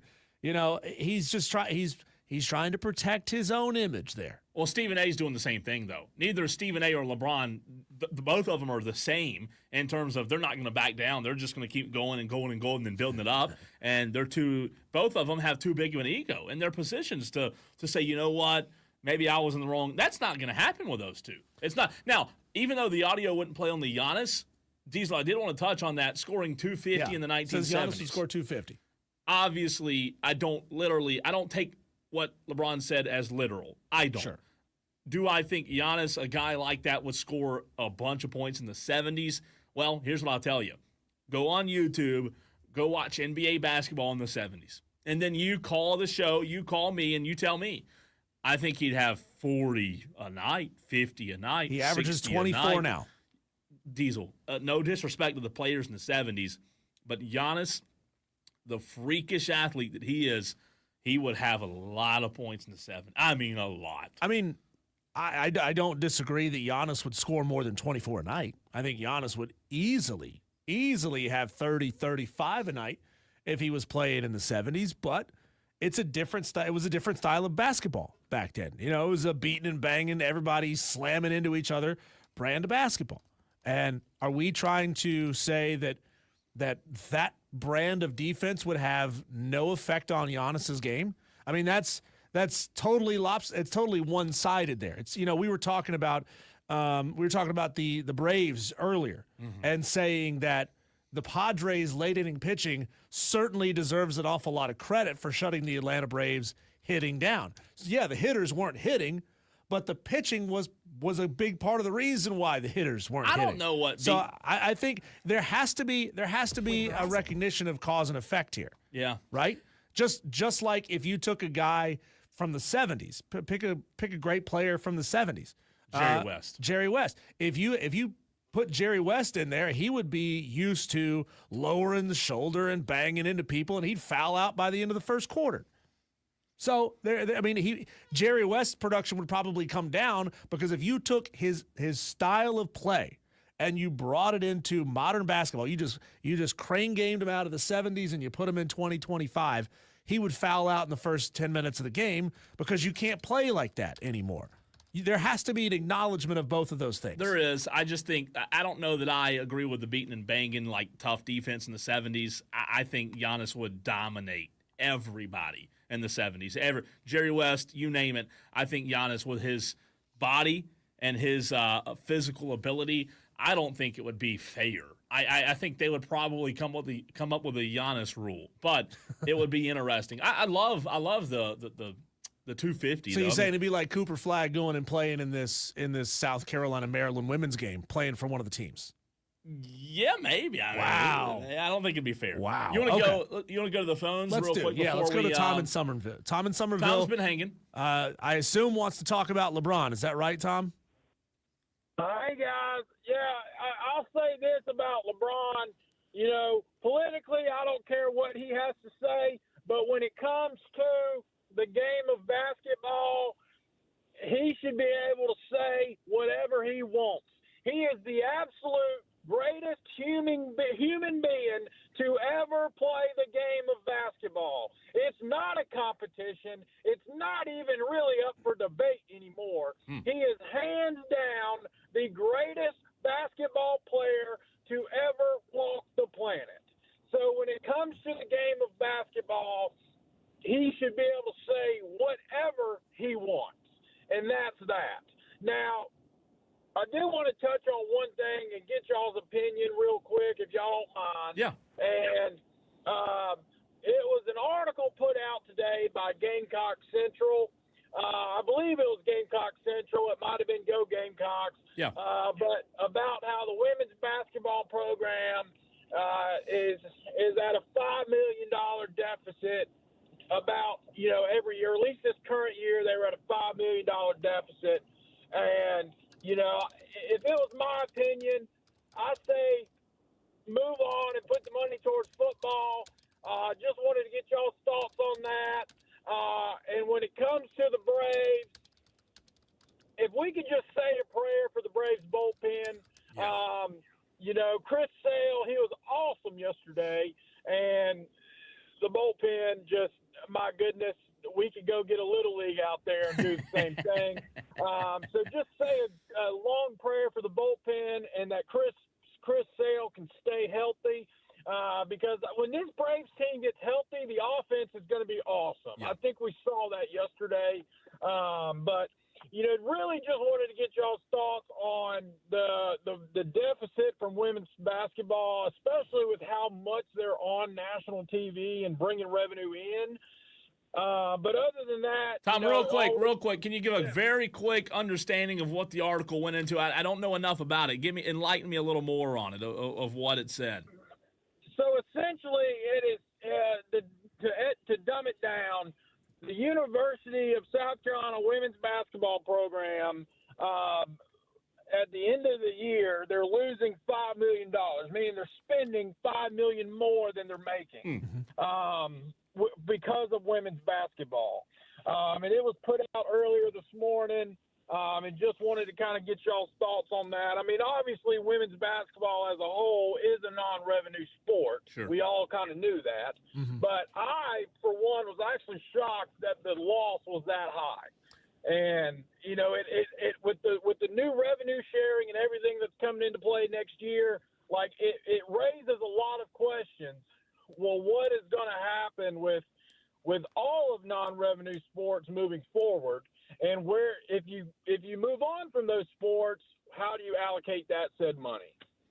Great question, Tom. Thanks for the call, by the way. Tom, I'll tell you what we're gonna do. I'm gonna try to find that article on Gamecock Central. I'm on GamecockCentral.com now. I've also got their Twitter page pulled up.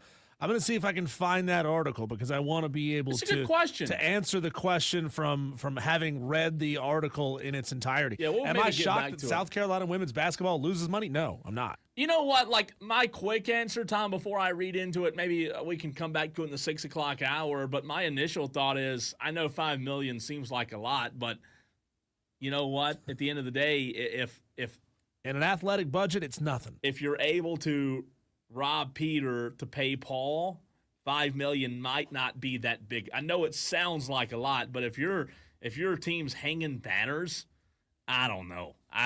It's a good question, though. Really good question. We'll try to find that article, Tom. Thanks for that. Diesel, let's run to a break, and on the other side, continue the conversation with LeBron. A lot more to get to. Yeah, and I got to fire back at Tom at what he just just dropped his pants and said, "Come on, LeBron, big boy, let's go." I got to fire back on that. I love it. I absolutely love it. I think that was the best call Tom's ever had. Oh my God, the best call. See, you ever. Can't be objective about this. I can be objective. You can't be. I can be objective. You can't be. Absolutely. We'll continue the conversation next.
Diesel, the Lady Gamecocks are leading Maryland 20-16, 6:56 to go in the second quarter. A really good start for the South Carolina Lady Gamecocks compared to normally it seems like slow starts for whatever reason, but a good start, a really good game so far. 4-point game, 6.5 to go in the second quarter. We'll keep you updated on that as the show goes on. But a little more conversation as we were not able to get to all of the audio from the LeBron. What did you call it? I like that. LeBron-versation? I like that. LeBron-versation. That was clever. It was he was on with Pat McAfee. I didn't coin that. I don't get credit for coining that. I read it online. So just want everybody to know. I did not make up that term. To what Tom said about LeBron is the greatest. LeBron can say whatever LeBron wants to say. I mean, come on, guys. What do you want to put an idol up to him and start bowing in front of it? Calm down a little bit, okay? I don't see. I brought this up a while back, Cole, that LeBron fans have an ego issue, and their ego is so fragile and soft that they have to be told that their guy is the most special and the best special ever, right? Nobody's denying that LeBron James is an all-time great. LeBron James is an all-time great. Those words are coming out of my mouth. And I'm that guy that grew up on MJ, right? LeBron James is an all-time great. Michael Jordan is an all-time great. They played in two different eras, two different styles of basketball. And look, there is a unfortunate fact.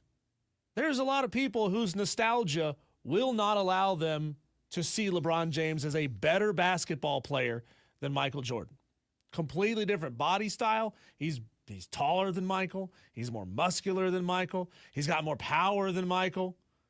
LeBron James has a large amount of finesse. MJ had more finesse. MJ had better killer instinct. MJ was able to elevate his team to more titles. All of these things are true, right? All of these things are true. And LeBron fans, most of them don't deny any of those things about MJ. It's just two different eras, okay? I like the hard-nosed, in-your-face, I'm going to effing kill you competitor of MJ. But some of you are touchy and feely and soft and want to see guys trade jerseys after the game and give each other's kids a little rub on the head and go out to dinner afterwards and start businesses down the line. I don't care about any of that stuff. I don't care about that stuff. So that right there is what loses me. I don't think that has anything to do with the GOAT conversation. Like, I'm a little lost on that last part. I don't know. I'm a little lost on the last part in terms of, like, the friends. I don't want these guys to be buddies. Okay. I don't want them to be friends with each other. I don't want them hanging out.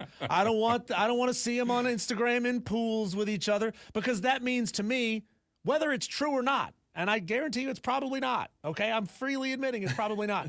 I don't think they play as hard against each other when they're buddies on Tuesday, but they got to play on Thursday.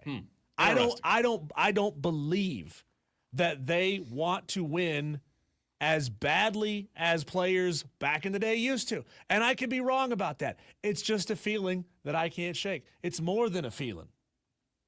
It's a feeling, all right. So where were we on the audio? There's a lot where he says, I'm proud of Bronny, and that's great. I mean, good. You're proud of your son. He's an NBA level player. Congratulations, LeBron. You're proud of your kid. There's a couple of pieces of audio that I think hopefully will bring the two sides together on this MJ LeBron debate. Here's a clip where Pat asked him if he's got a relationship with Michael. Okay, so you and Michael at a good spot. Who, me and Michael? Jordan? Yeah, we're in a good spot. We don't talk. Why not, you think? Because I'm still playing. I think I'm still playing. I'm still focused on my craft right now.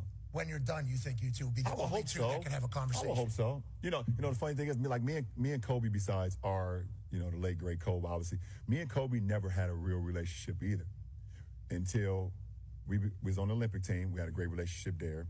Olympic team 8, Olympic team 12. But it was always competitive between us. We were always like, I was on the East Coast, he was on the West Coast, and it was like, even though we never, I up one time in 09 and didn't beat Orlando, and I think it was 09, didn't beat Orlando and didn't get him an opportunity to play him in the finals. But and until I became a Laker and then he retired, that's when our relationship became really, really good. Got no problem with any of that. Yeah, I don't either. Do you want to have a relationship with him? I hope so. Cool. I got no problem with that. You know, a lot of people believe, though, that the best players in the game have relationships with one another. It's not always the case. Rodman and Michael Jordan, I mean, there's clips out there you go back and watch. They played on the same team, but they didn't really have one-on-ones. They weren't best buddies. You can go back and watch and just see. Rodman was off doing his own thing. Yeah, I mean, it was. I mean, there's a lot of these, like, where you think, oh, LeBron and Kobe, when they were playing together, they must be best friends because they're both at the top of the game. Just not true. I mean, think about it. You're on a plane every other night going somewhere else, playing another game, then you're really like, yeah, while you follow the other player, you're not concerned, live and breathe. I mean, Michael's not living and breathing by what LeBron does every day, and LeBron's not living and breathing by what Michael does. Obviously, we're the ones that give it the conversation, right? But yeah, we're the ones fanning the flames. Yeah, that's right. Yeah, and as far as, like, I appreciated what he had to say there about Kobe. We weren't friends until I became a Laker, and then, boom, we're friends. Like, think about it this way. Bird and Magic hated each other.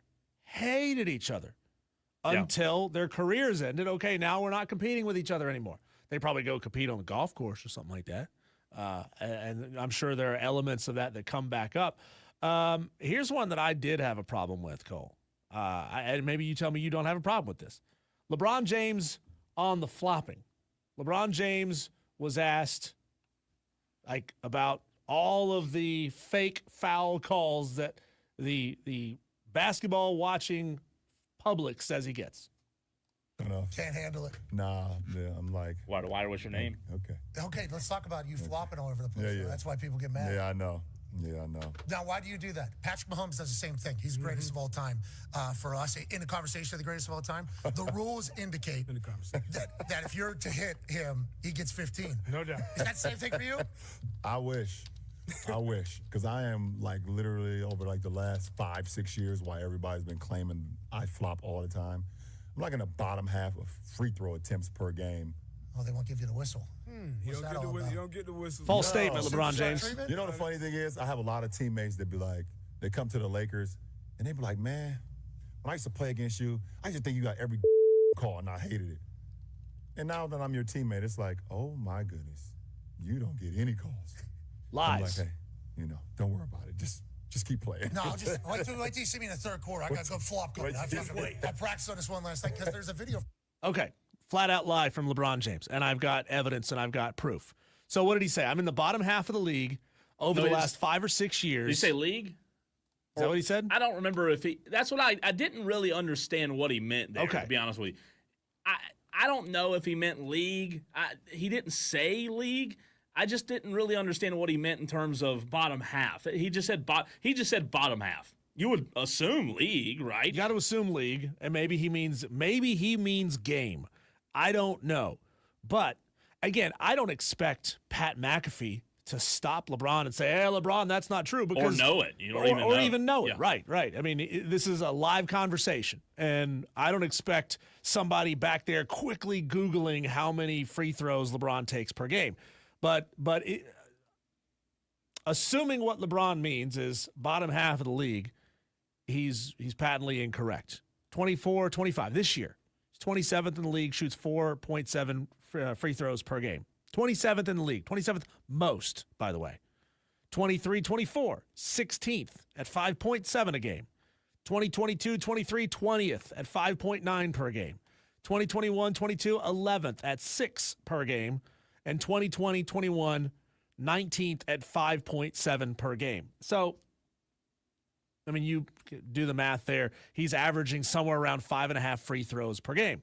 And you're saying, like, well, that doesn't seem like a lot, right? That doesn't seem like – well, I mean, the most average per game is like 9 or 10.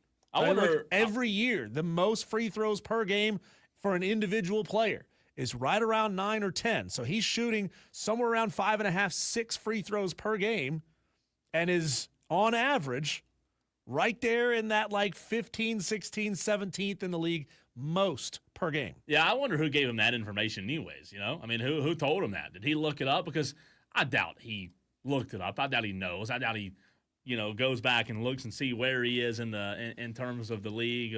I don't know, again, what he meant, league, game, but saying I'm in the bottom half, again, I would assume of the league in free throws taken per game.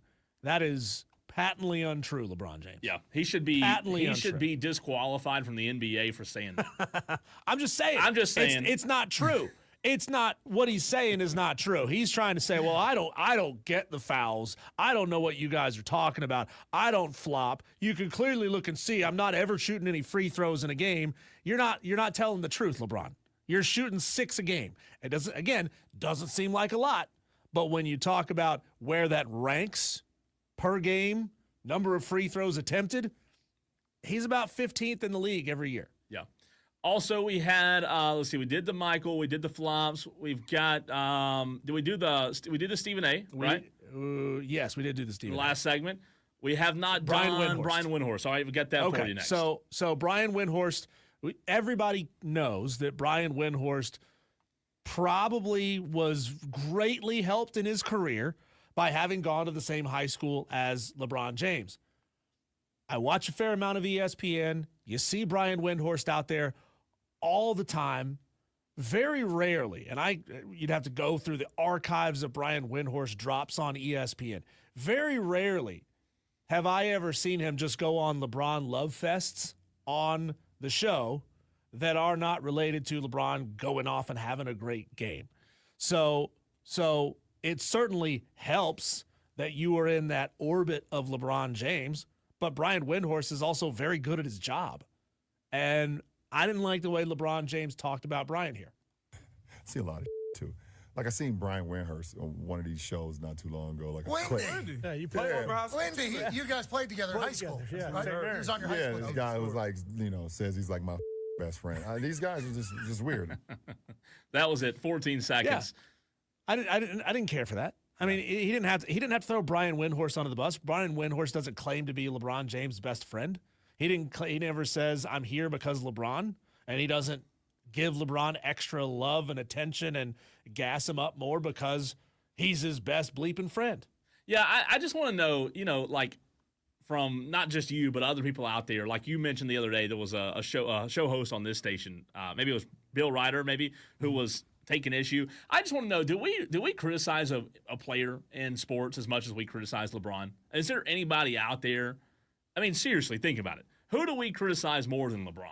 I mean, there's nobody that every single word, all we do is criticize every them. Quarterback on every NFL team. No, we don't criticize what they say. See, your love for LeBron does not allow you to be objective enough to see any truth in this. So who do we criticize? You're missing the point. You're changing the topic here. I asked the question. No. No. The topic is you love LeBron James so much. I guarantee you've 100% taken LeBron's side on every single one of these issues. And I'm not saying any of them are massive, glaring issues. I'm not saying LeBron James is a terrible human being who should be thrown out of the NBA for this stuff. But I've never heard you say anything critical about LeBron James. 2 weeks ago on this show, I said I sided with Stephen A. Smith. Okay. That's one, right? But that's saying you side with Stephen A. It's not saying LeBron is wrong. Okay, if I side with him, who's wrong? LeBron's wrong. So is that what you wanted to hear? It's passive aggressive, Cole. You're you passively aggressively so the whole saying point of this LeBron segment never does anything wrong. So the whole wrong. point of this segment is for you to hear me say LeBron's wrong. Yeah. Okay, LeBron's wrong. Okay, there we go. All right, coming up Segment next. over. I mean, seriously, that's what you want? I mean, that's all you wanted? No. But let me ask you a question. I want to ask you a question. There's a generation of LeBron lovers who can never, ever, ever admit that LeBron James is wrong about anything. So let me ask you a question. Why is it okay for you and others to criticize everything he does, but when we defend it, it's our fault? What did I start this segment by saying? He is among the best players in the history of the game. I'm not talking about that. I'm just saying there's a double standard here. You and others criticize the hell out of him, right?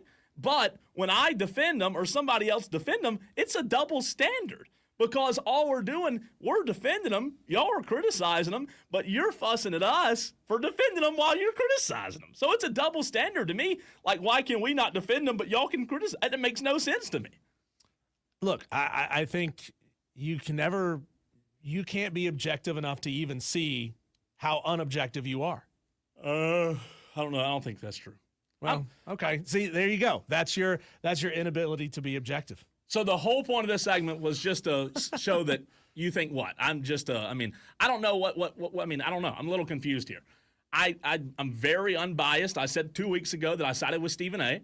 I mean, I love LeBron. There are people. Okay, what about this? Texters. Well, to your point about what Bill Ryder had to say about LeBron, a majority of Bill Ryder's criticism wasn't even about LeBron. It was about Pat McAfee and about Pat McAfee's tendency to just let guests have an open mic and say what they want to say, which speaks to the kind of show that Pat McAfee does. Yeah. Which is, hey, I'm this, tentpole ego, and I've got 5 dudes around here who are going to tell me that I'm always right, and they're going to be my laugh track, and they're never going to call me on anything, and I'm never going to call my guests on anything. That is a style of show that Pat McAfee has chosen to engage in. Yeah. And basically, that is allowing the guests that they have on to say whatever it is they want to say. Pat McAfee's also not a journalist. He is an entertainer. See, journalist's job is to stop the person who's speaking and say, well, actually what you're saying is wrong. LeBron, about the free throw thing, that's incorrect. Journalists would do that. Pat McAfee's not a journalist. I don't know that I would have known that, though. Like in that situation, right. Well, if a journalist was sitting down with LeBron James, they would prepare the questions. They would research all the answers to these questions. And they certainly could have had somebody look it up. It took me about 5 minutes to look up the average free throws per game. Yeah. They could have come back at the end of the interview and said, well, LeBron, your whole thing about you don't flop, you don't get calls, you're at the bottom half of the NBA. That's not true. What do you have to say about that? That could have been what they did, but they didn't do that. And I'm not saying they're wrong for it. It's just a fact. Yeah. Well, again, nothing I say matters in terms of defending him, but I don't know what to say. I like the guy. I think he's the greatest ever. Is he wrong? Yeah. But I didn't know, Do you wear LeBron James pajamas no, when you go to bed? I thought your sheets have LeBron's that face segment on them? was going to be neutral. It was, you attacked him the whole time. I don't know. To me, it seems like you're the one that has attacked him. Yeah. What do you mean? You attacked him. I rationalized his comments about Giannis. I rationalized his comments about MJ and Kobe. I rationalized his conversation about Stephen A. I said, I don't care about you gassing up your kid. That's great. I gave you facts about the flops. And I said he's wrong for calling out Brian Windhorst for throwing him under the bus. He could out never. Of the 6 pieces of audio we played, I was rational about 5 out of the 6. He could never do right. That's all it boils down to. 5 out of 6. I criticized him on 1 out of 6. But am I right or wrong, though? I criticized LeBron him James on 1 never do out right. of 6. Anything Never said that. he says, Never he's said wrong. that. How many times have I praised LeBron James and his the time and the money that he's given to his community? How many times have I done that on this show? Lots of times. Lots of times. I don't know. Oh, you conveniently forgot all of those. You conveniently forgot. I forgot them. When we come back on the other side of the break, our Daily Wires.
talked college baseball. We've talked NBA. We've talked a lot of things today here on Wire to Wire with Diesel and Cole Bryson, but there's a lot we haven't gotten to. These are our daily wires. The buzz happening around the sports world. The 0-1 Atlanta Braves are back in action tonight in San Diego. First pitch, 9:40 p.m. on the East Coast.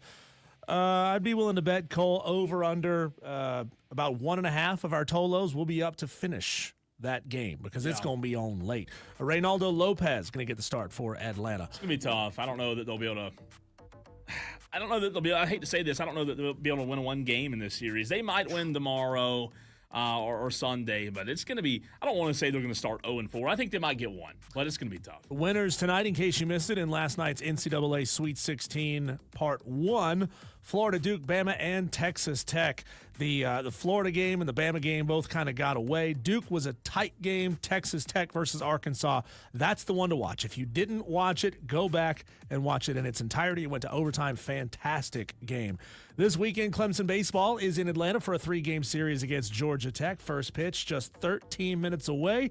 We'll maybe have some updates for you as we get towards the tail end of the show today. South Carolina baseball are going to host number 1 Tennessee in a 3-game series. First pitch for that game is at 7 o'clock.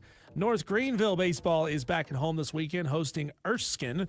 The first game in Tigerville. 10-0. North Greenville leads Erskine right North now. Greenville. Yep. What do you know what inning? Bottom of the 7th. Oh, so this is not toward the end of the game. This one looks to be over. Putting up some big-time runs up there in Tigerville. Halftime in Birmingham, Maryland leads South Carolina 33-31. Former Clemson and Raiders wide receiver Hunter Renfrow visited with the Panthers on Wednesday. He spent 2023 out of the game of football and hanging out in ski shops, as a matter of fact, because I saw Hunter Renfrow earlier in the season, around December, January. I saw him. I don't know what didn't know it was him at the time. Yeah, I don't know what the play is there from the Panthers if they look at him as just a special teams guy. Obviously, he was an asset in the NFL. He was an asset, and I just don't know. I don't know that that's. I was shocked that he was out of the game. Yeah, I don't know that the Panthers need him as a wide receiver. Maybe as much as they do just need him as a utility player in terms of special teams and kind of being able to use him anywhere they want. I mean, he is a Swiss Army knife. He can do a lot, but that was interesting. Plus, they could finally get a Clemson player on the roster and end that whole debate, right? Well, they've had Clemson players. They just never drafted them. They never drafted one. Cole, you may have to fill me in on this one a little bit. Memphis Grizzlies have announced they are parting ways with head coach Taylor Jenkins. Yeah, Taylor Jenkins is looked at by most as a really good coach. He's been there for 9 years, I'm guessing off the top of my head, something like that. And he's a good coach. But you know what? They have not been able to get where they want to be with a superstar. They feel like they have a superstar. I don't know if there were more behind the scenes that I'm not privy to, but I think he'll land on his feet somewhere, maybe as an assistant to start. But he's been in the league for a long time. Deion Sanders and the University of Colorado have agreed to a huge new contract, 5 years, $54 million. Deion's going to be in Colorado through 2029. So take that, all you fans who said he was just going to hit exit stage left as soon as his sons got out of Colorado. Yeah, so, I mean, that's a big-time contract. Big-time I don't know. Did you say it was 8 years? 5 years. 5 years. 5 years. 54, so 10 point something. I don't know if in 2030, if I see him there in 2030, that 5 years to me might be a little bit of a stretch, but you never know. Here's some really good news for you. We don't get a lot of this on the show or in life, really. Freddie Freeman's wife, Chelsea, shared an update on their son Max's recovery from his Guillain-Barré syndrome. It's a rare neurological condition. Their son Max has shown significant progress in the 9 months since his diagnosis, with an 80% recovery rate and improvements in his reflexes and weight. That is fantastic news. Look, he plays for the enemy now, but these are the great stories that really matter. That's all. I mean, awful that it happened, but awesome that they're able to get that progress.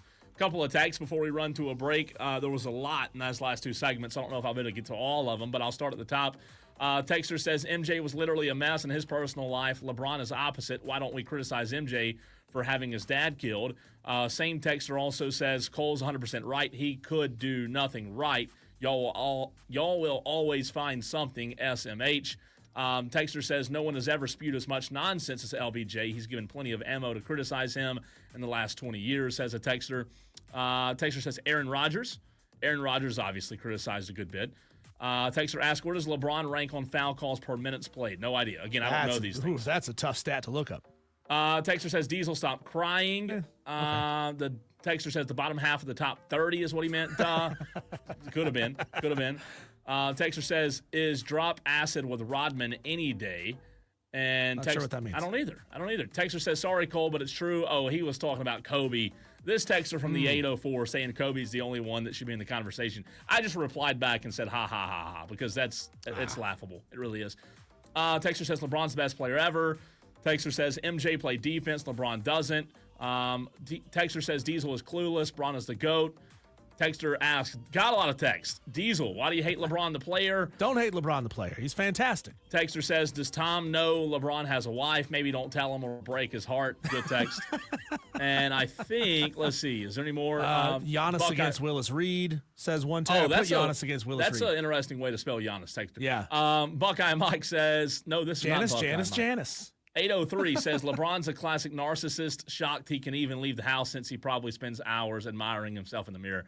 Good text. A lot of feelings toward a little LeBron. Harsh there, texter. And a little harsh, the texter who said MJ had his dad killed. Relax. You know you're lying.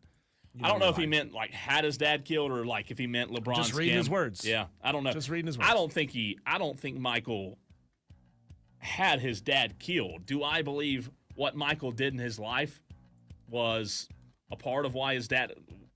That's a bold supposition. Yeah, I don't not believe it. I'll tell you that. You're not the first person to bring it up. Yeah, I don't not believe it. I'll say that. I'm somewhere in the middle on that. Tolos, we will dive back into the college basketball conversation. What's happening? We'll give you an update on the Lady Gamecocks as well. In the very next segment, the final hour, power hour of the day and the week. That's next.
It is the final hour of the show. Your last chance to get in on the phone lines at 844-FAN-PHONE. That's 844-326-3663. It's the Hub City Spartanburgers text line as well. That's how you can get in touch with us. We will give you an update as the game continues with the Lady Gamecocks, who almost just turned the basketball over to start the second half.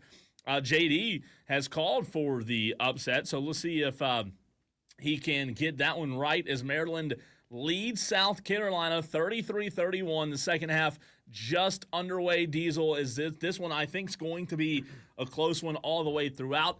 And we'll start with the Lady Gamecocks because Tolo Tom in Somerville called into the show earlier and was talking about Lebron, was talking about the Gamecocks, the Braves, but brought up an article that you did find that talked about South Carolina Lady Gamecocks losing nearly $5 million a year, and wanted to get our thoughts on that quickly. Yeah, that's, I'm not shocked, again, that South Carolina women's basketball is losing $5 million a year. They are everywhere as far as, they send their team to tournaments all over the country. Paris. There's a lot of money that's being spent on recruiting. There's, a huge marketing budget for South Carolina women's basketball. So the expenses are there on top of all the other expenses required of just regular travel, uniforms, coaches' salaries. Dawn Staley makes a lot of money. And if you want to point to a good reason of why any athletic program is running a deficit, look right at the head coach's salary. Most of the time, a head football coach in a state of the best team in the state is the highest paid state employee in the state. Dawn Staley makes a lot of money, and I'm not here pocket watching and saying she shouldn't make as much money as she does. Your value is what somebody is willing to pay you for it. And Dawn Staley wins a lot. So it's certainly valuable to the University of South Carolina to lock her up, or somebody else will spend that money. So the question is, why, as good as South Carolina has been, are they not turning a profit, or at the very least, breaking even? That is what this article is about. I found it on the state newspaper. He said it was on I think he said Gamecock Central, I think is where he said it was. I'm sure multiple outlets are reporting on this. So this particular article points to a couple of different things. Number one, they point at coaching salaries. Number two, they say women's sports don't make as much money from media rights as some of the men's teams do.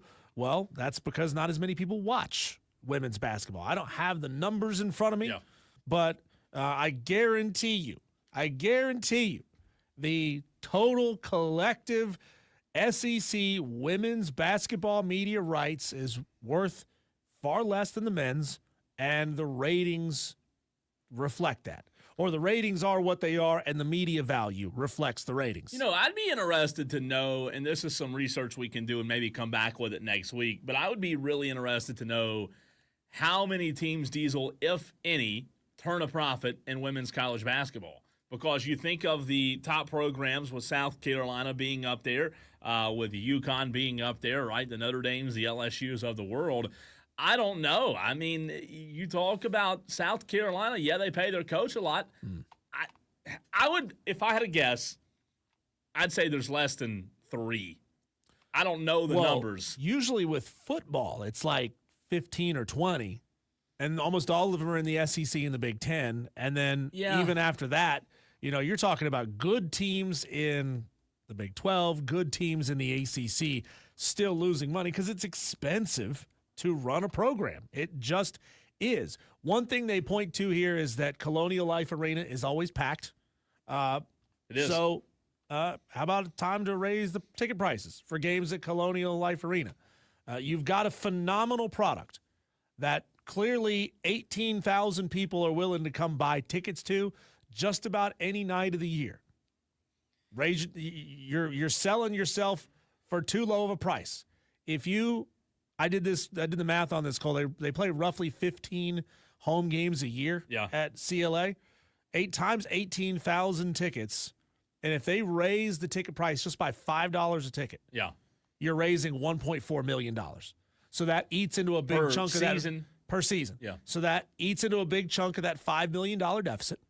They also talk about the tremendous amount of economic impact that South Carolina women's basketball brings to the city of Columbia when they sell out an 18,000-seat arena 15 times a year. So that right there means any and all business that you're doing with the South Carolina Athletic Department doing in the city of Columbia as far as sponsorships, they're getting a deal. You need to raise your rates on those people as well. And, it's like Tom said, South Carolina women's basketball is not a profitable sport. It's a sport across the country where they're in the red, right? And heck, as big as college as big as college football is, as you said a minute ago, not all teams in college football are in the green. So I don't look at it as like a huge deal. I think, as I said earlier, I think there are other ways to rob Peter to pay Paul, right, to kind of figure out where to allocate funds. $5 million is a lot of money, but in the grand scheme of the athletic budget for South Carolina, I don't know that it's make or break. Yeah, an athletic department who's got a great product to sell, and they do, should be able to at least make up part of that $5 million a year deficit fairly easily. Even if you raise tickets by $3, you're raising almost $1 million. Yeah. $3 ticket price increase for everybody is almost $1 million. It's like $800,000 or something like that. So, and that's the question that we haven't asked is, does South Carolina, does the university, do they even care? Like, is $5 million to them even worth? I mean, yeah. If it doesn't matter, I know you might be listening and think, $5 million definitely matters. Might not. I'm just telling you, it might not matter. It might be it's $5 million. Every college basketball stadium has in-stadium advertising. They all have in-stadium vendors who come in from the outside. Think of the Dippin' Dots kiosks that you see inside big arenas. All of those different vendors that come in.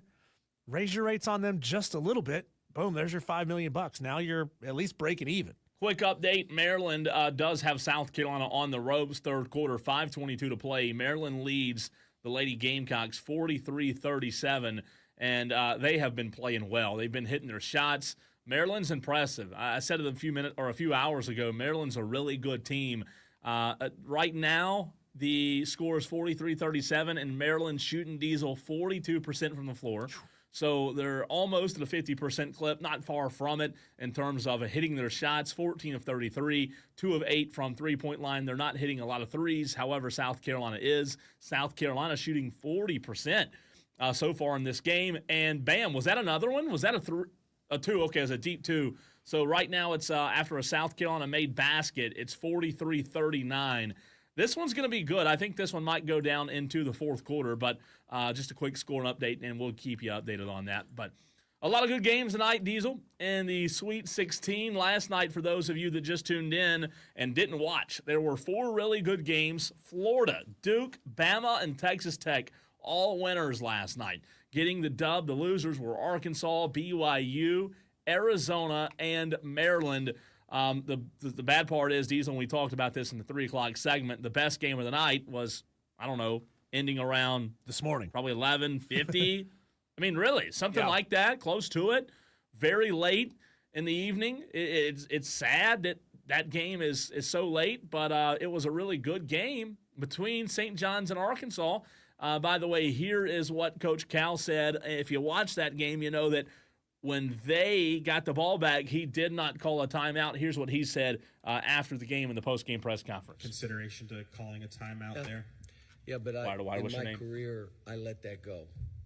Let the guy get to the rim. They're not going to foul you. And with that kind of time, just me. You call a timeout, now you got to worry about what he's doing, how he's playing, the inbound, what are you doing? So I usually let that go.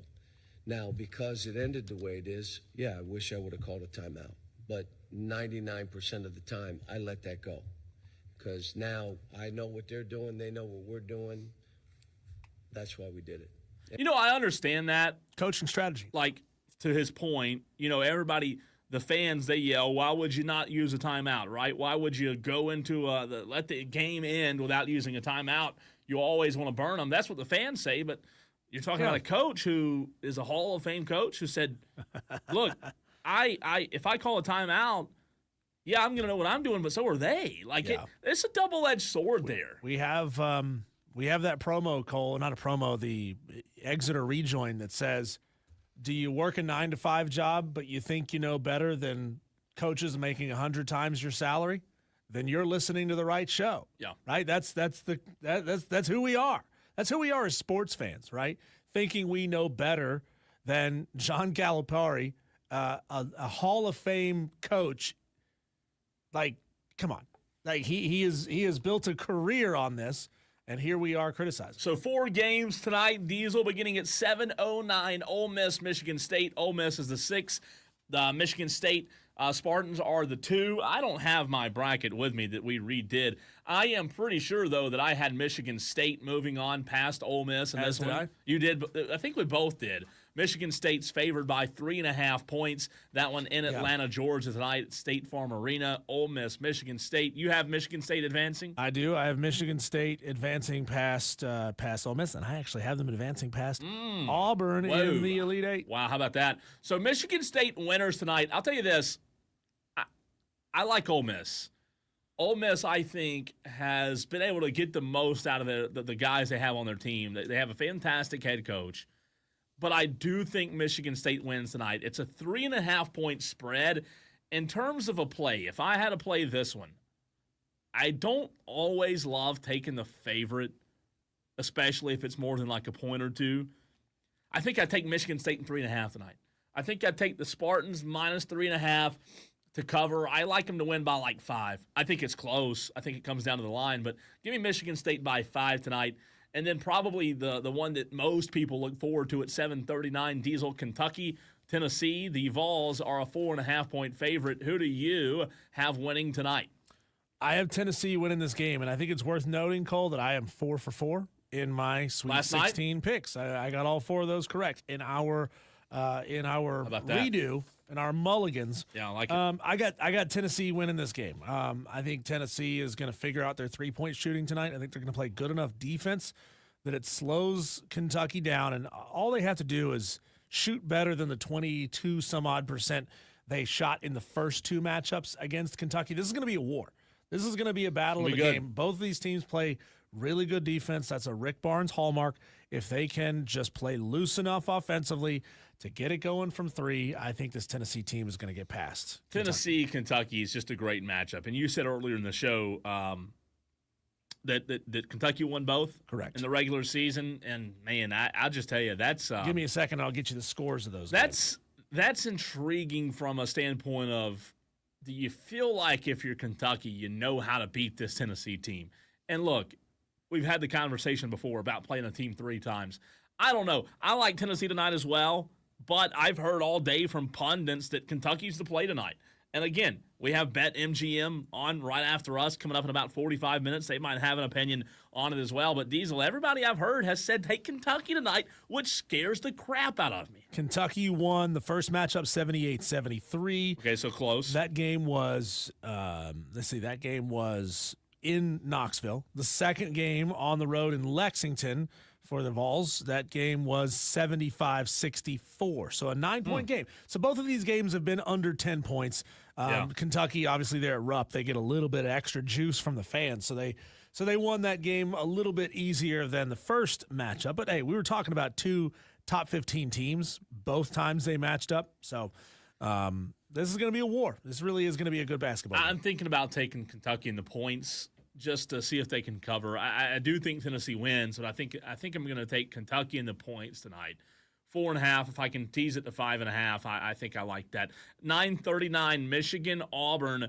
Auburn is a whopping 8.5-point favorite. Diesel, Michigan was not the best team during the regular season. However, during the conference tournament, got hot and won their conference. Michigan a 5, Auburn a 1.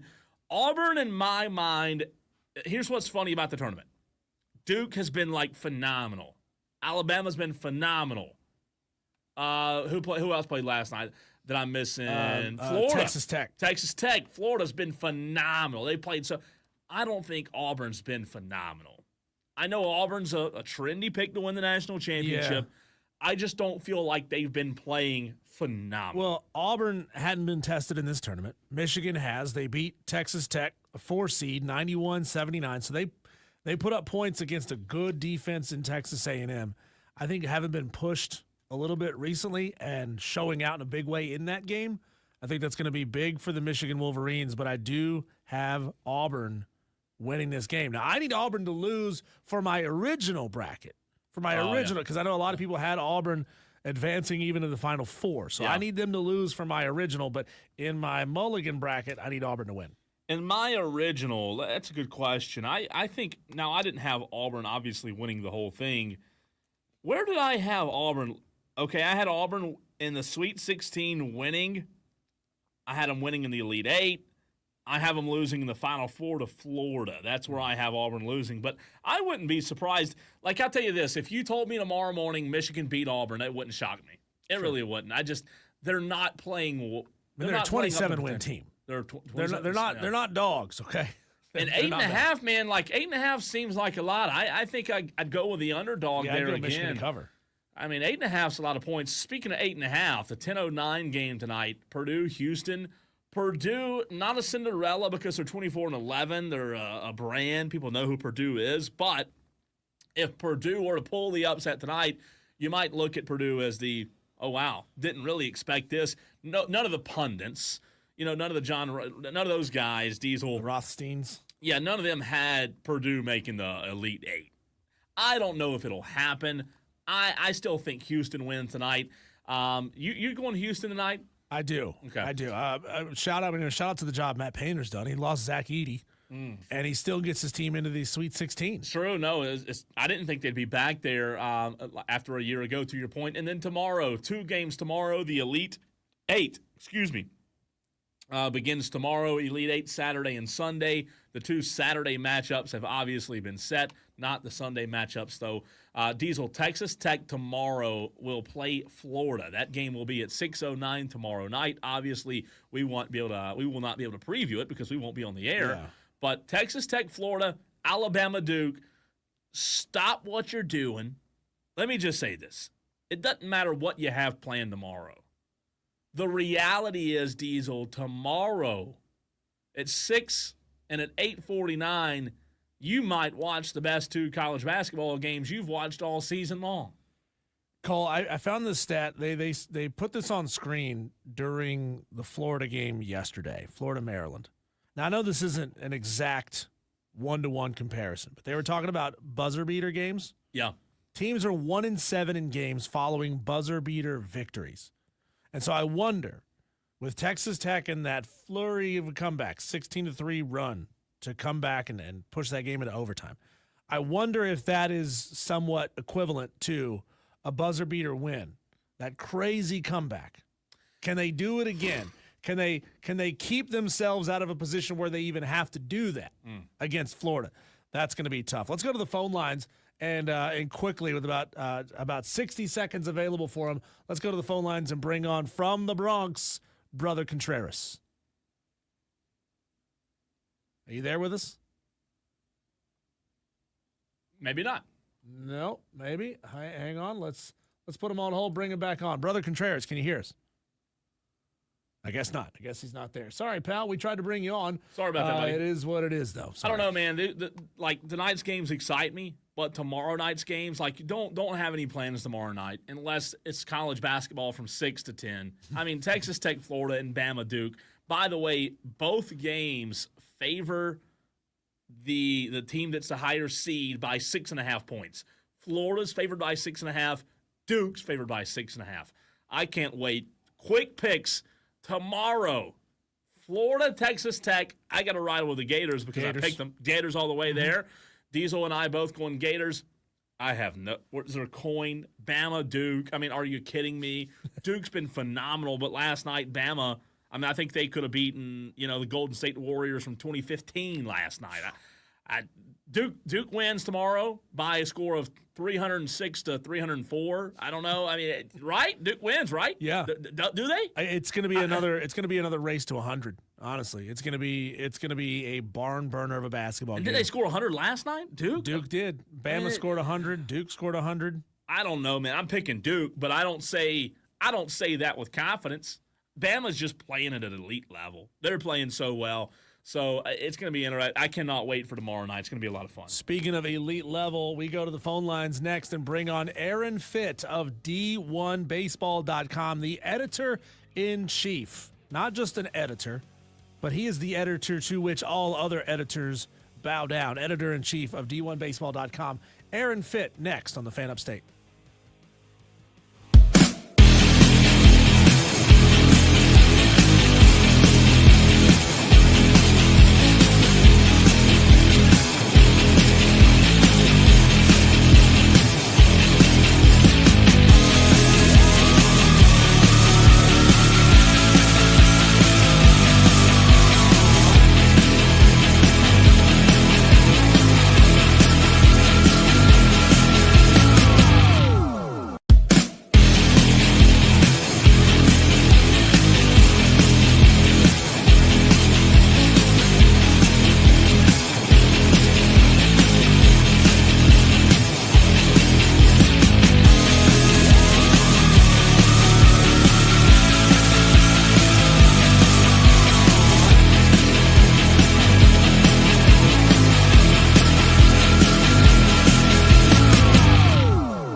Clemson baseball stumbled in the midweek against Coastal Carolina, but righted the ship against PC earlier this week. And we are joined right now to talk about Clemson baseball, South Carolina baseball, and every single baseball team in America. We're just going to keep him here all afternoon. Aaron Fitt, editor-in-chief of D1 Baseball. Find him on X at Aaron Fitt. Aaron, thanks for taking the time and joining us today. You've got an article up on d1baseball.com, and unfortunately, I can only read the first sentence of that article, but it is a deep dive into Clemson baseball and this Eric Bakich era, which is now, 2.5, 3 years deep. Can you go into a little bit and explain a little bit about that article and what you had to say about the Tigers? Yeah, well, they're just an impressive program because they're so well coached. I mean, it comes across when you watch them, the quality of their at-bats. They're so disciplined. They don't chase out of the zone, and they just wear you out. And people ask, how are they able to keep coming back from these massive deficits and over and over again? And, I mean, they did it again this weekend. They were down 10-0 to Wake Forest on Saturday, and they came back and almost won that game. It fell short 12-10, and the next day they're down 6-0, and they come back and win again. And the answer, I think, is they just wear you out. They exhaust you because, they make you beat them in the strike zone. And, if that crowd is on top of you, they're loud, and music's going, and it rattles the opposing pitchers, and it makes it hard to throw enough strikes. And when you do throw a strike, they can punish you when you're in the zone. And so I think that's the answer, is they have an incredible amount of confidence and willpower, but they're also just so disciplined up and down the order. Aaron, I want to flip over to the opposite side of the coin, our other in-state team, South Carolina, who has struggled in conference play under first-year head coach Paul Mainieri.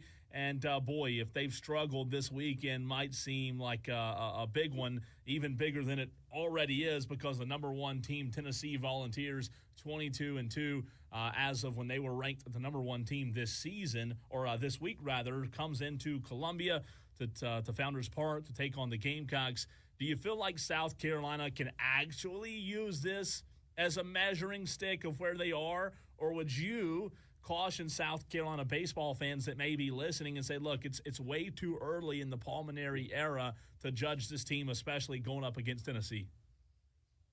Yeah, probably more the latter there. I mean, they're up against it. I mean, Tennessee's a juggernaut. In this South Carolina team, I think they're feisty. I do think they're short on talent relative to the top end of the SEC, and it's probably going to be a tough year for them. I mean, they're 1-5 already, and they could be 1-8, or 2-7. After this weekend, I'd be surprised if they won this series, just as good as Tennessee is. But I wouldn't view this as a referendum on Paul Mainieri. I mean, it's going to take a little bit of time to remake that roster, and I would think you can remake your roster quickly in the portal era. I would think they'll be better next year, but I don't expect this to be a regional team this year. And I think as a fan, you just have to have a little bit of patience with any new coaching staff. Aaron, I know you've had a close eye on Eric Bakich for a number of years, his time here at Clemson and his time before that at Michigan. Now, we saw a lot of it last year and some already this year that you alluded to, having to play from behind, their ability to come back from down in big deficits. But, that's not really an advantageous place to be if you're a baseball team that fancies themselves as an Omaha quality baseball team.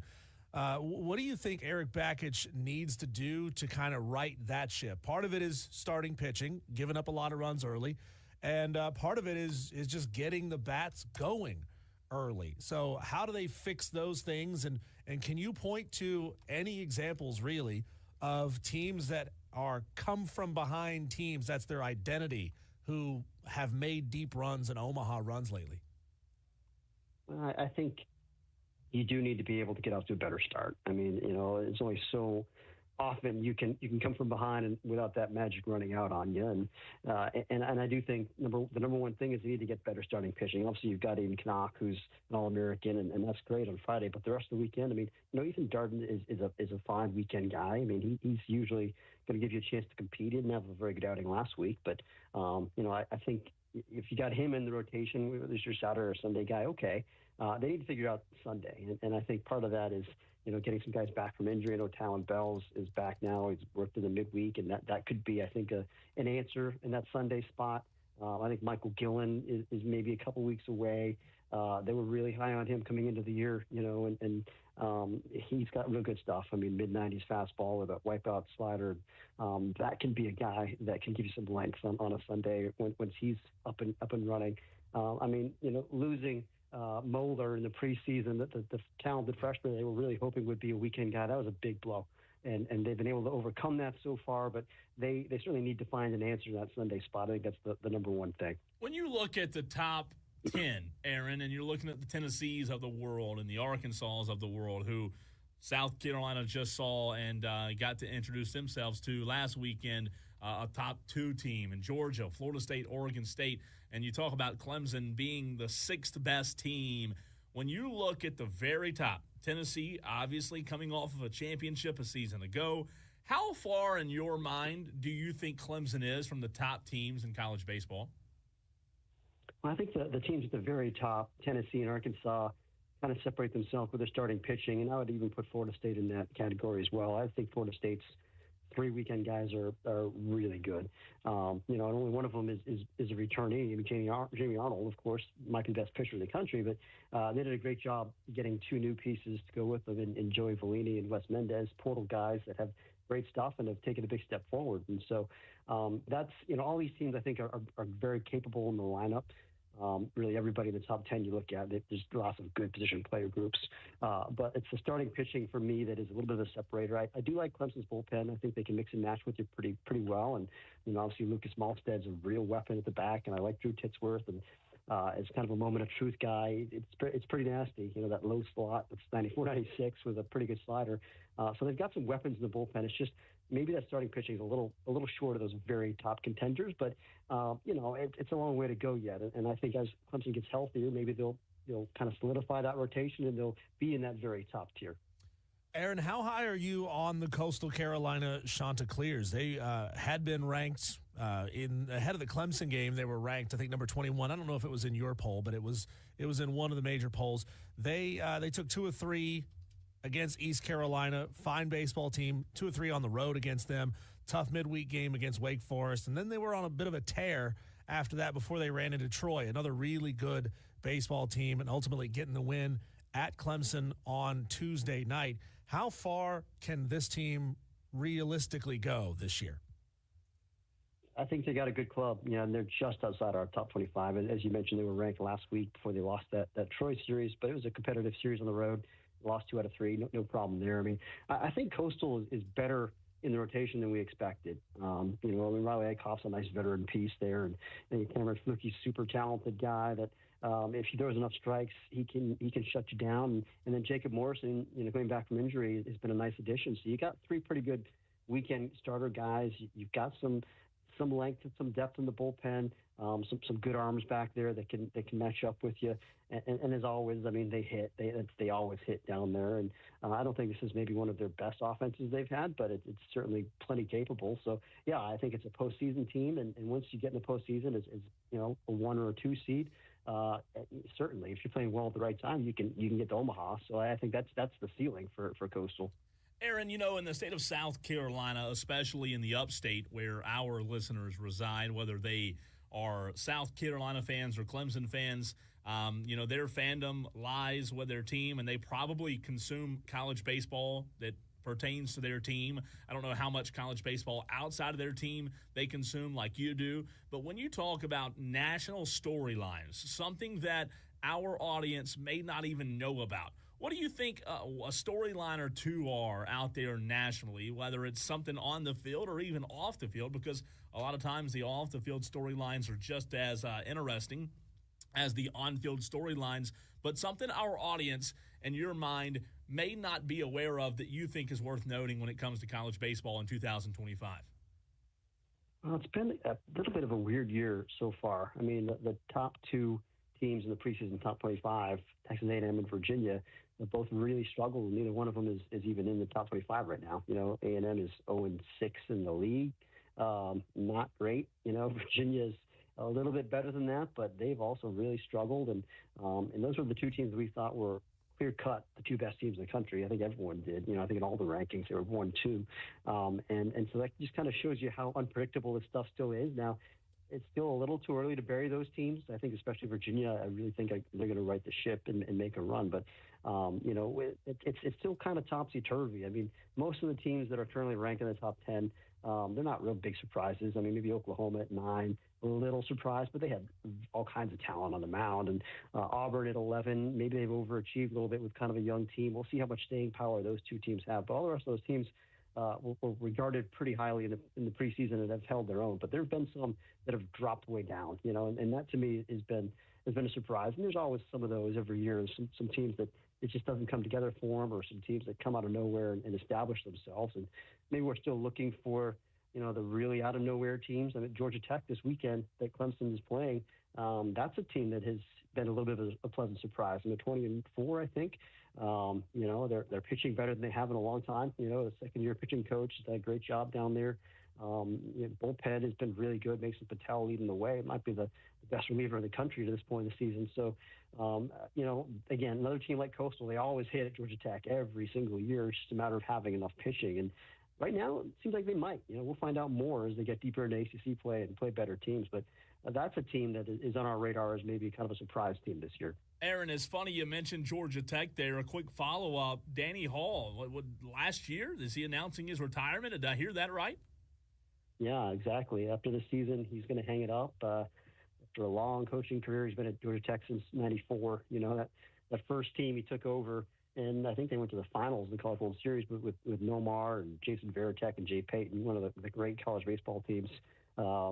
Certainly the last 30, 40 years. They're a really talented team, and they've been consistently pretty good. And they just haven't been able to get over the hump in the postseason. And, they haven't been to Omaha since 2006, which is the last time they even won a regional. But they've hosted a bunch, and they just haven't been able to get out of their own regional. So, it'd be nice to see them for Danny's sake. He's a very, very well-liked man in college baseball. I'd like to see them finish his career on a high note this year, and maybe they will. They're off to a really good start. Joined by Aaron Fitt, editor-in-chief of D1Baseball.com. Aaron, yesterday we were fortunate enough to have on a name that you'll probably recognize. We had on Jay Paterno, Penn State trustee, son of Joe Paterno. And we were talking about a lot of the changes that are coming to football when it comes to this new House versus NCAA settlement. Now, I've lamented the change to fully funded scholarships because I've always believed that, maybe a Coastal would have a chance to get a recruit over Clemson because they could offer him a slightly higher percentage of his scholarship. Can you walk me through how some of these changes from House versus NCAA will impact college baseball? And do you see them sort of disproportionately benefiting the bigger schools, or will everybody benefit? Certainly not everybody, because not everybody can afford, to give out 34 full rides. And so I think the power conferences will continue to separate themselves, because most of those leagues, I think, will do that. We'll give out full rides to everybody. But I also think that those really good high mid-majors, the Coastal Carolinas and, Dallas Baptists and East Carolinas, those kinds of teams, Southern Miss, they really care about baseball, and they're invested, and this gives them a chance to kind of, really play in that big pool with the Power 4 teams and separate themselves from the have-nots, because I think you'll see a lot of those teams will give 34 or close to 34 full scholarships. And so I still think it's kind of an opportunity for those teams as well. But obviously, the gap between the haves and the have-nots continues to grow. The NIL stuff is not going away. And, we've seen places like Coastal, they've done a pretty good job with their NIL. They've been able to keep some of their really good star players from transferring. Caden Bodine comes to mind, their star catcher. Everybody wanted that guy 2 years in a row in the portal, and he didn't go in the portal. He's committed to Coastal, and credit to him and credit to the job they've done developing a collective there. But, long term, I do think we're headed toward a scenario where maybe it's like a football model where it's 1A and 1AA or whatever. There's a bifurcated Division I system, because I just think eventually it's going to be really hard for those lower level teams to compete. Hey, Aaron, for those out there, including myself, who have followed college baseball, especially when Vanderbilt was in their heyday, I wanted to get your thoughts on two guys who played together and are still playing together. You probably know where I'm going with this, but out in Arlington, Texas, obviously with Kumar Rocker and Jack Leiter. Jack Leiter getting a start tonight. I'm guessing, assuming, I don't follow the Rangers very closely, but assuming he's trying to solidify a start in the starting five. We all know what his dad was, playing 19 seasons, and his uncle. He comes from obviously great baseball background. But when you look at these two guys, do you feel like as good as they were at Vanderbilt in college baseball that they're going to be able to compete at the same level in the pros? I think so. I mean, both these guys obviously have really good stuff. They always have had really good stuff, but also even the makeup piece. I mean, even as young guys, freshmen and sophomores at Vanderbilt, I mean, Kumar Rocker had one of the greatest performances in the history of college baseball as an underclassman. I mean, it was a 19 strikeout no-hitter in a super regional game against Duke. So he was precocious, and so was Leiter. I mean, both those guys, freshmen and sophomores, were pretty dominant. And, I remember having conversations with Jack Leiter about pitching, and the way that he thinks and talks about it was pretty special. I mean, he's a real craftsman, really into the science of pitching, and sometimes that stuff doesn't work out for guys if you're too cerebral. Sometimes you just need to, just throw it and not overthink it. But I think for him, he strikes the balance. I think he's very smart, but also can make adjustments. And I would expect good things for both those guys moving forward. But I'm really excited to see what Leiter can do now as a rotation piece for Texas. Aaron, we were inundated with the news almost every day for a couple of weeks, 6 or 7 months ago, about the coaching search for South Carolina. They ultimately landed on Paul Mainieri, but all of the coaches that were looked at as favorites for that position, can you, now that we're 20, 25 some odd games, depending on which team you're looking at, run me down a list of a handful of coaches who are set to pop and get that next big job? Interesting question there. Yeah.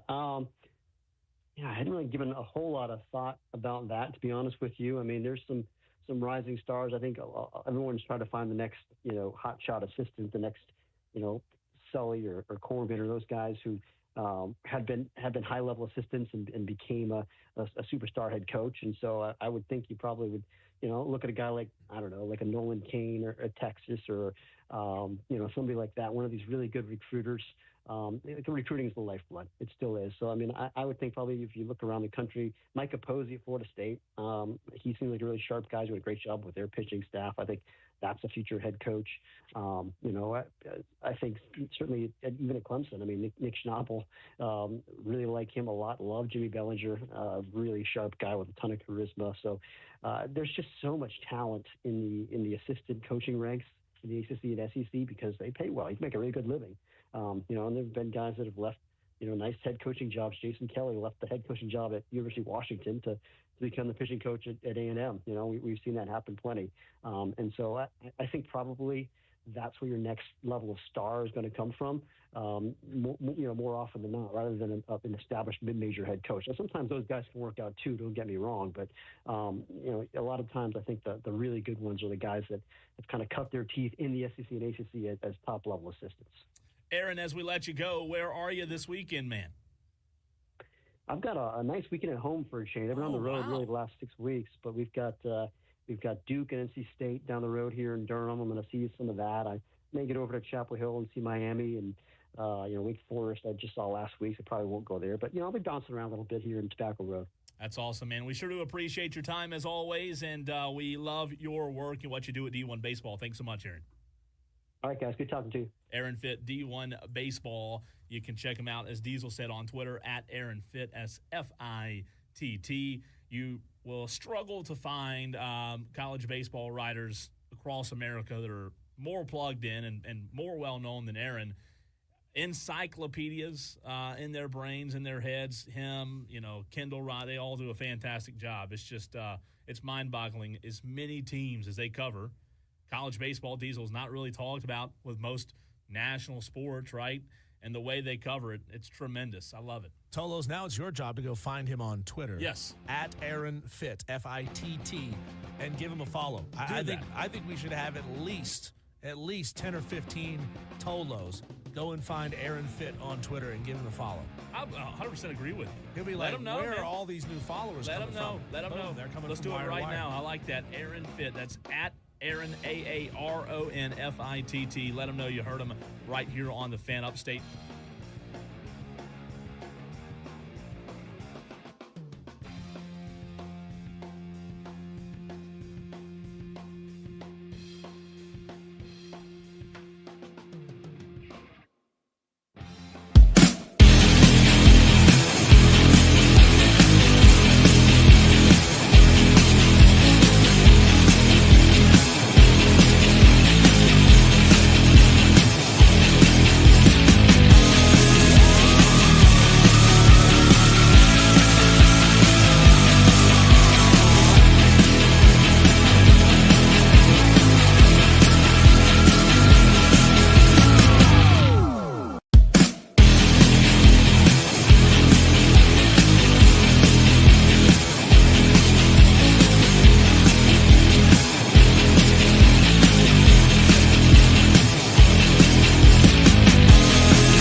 the show, and Diesel, it's under a minute to play. The Lady Gamecocks have a thank you for that. Sorry about that. A 4-point lead with 46 seconds.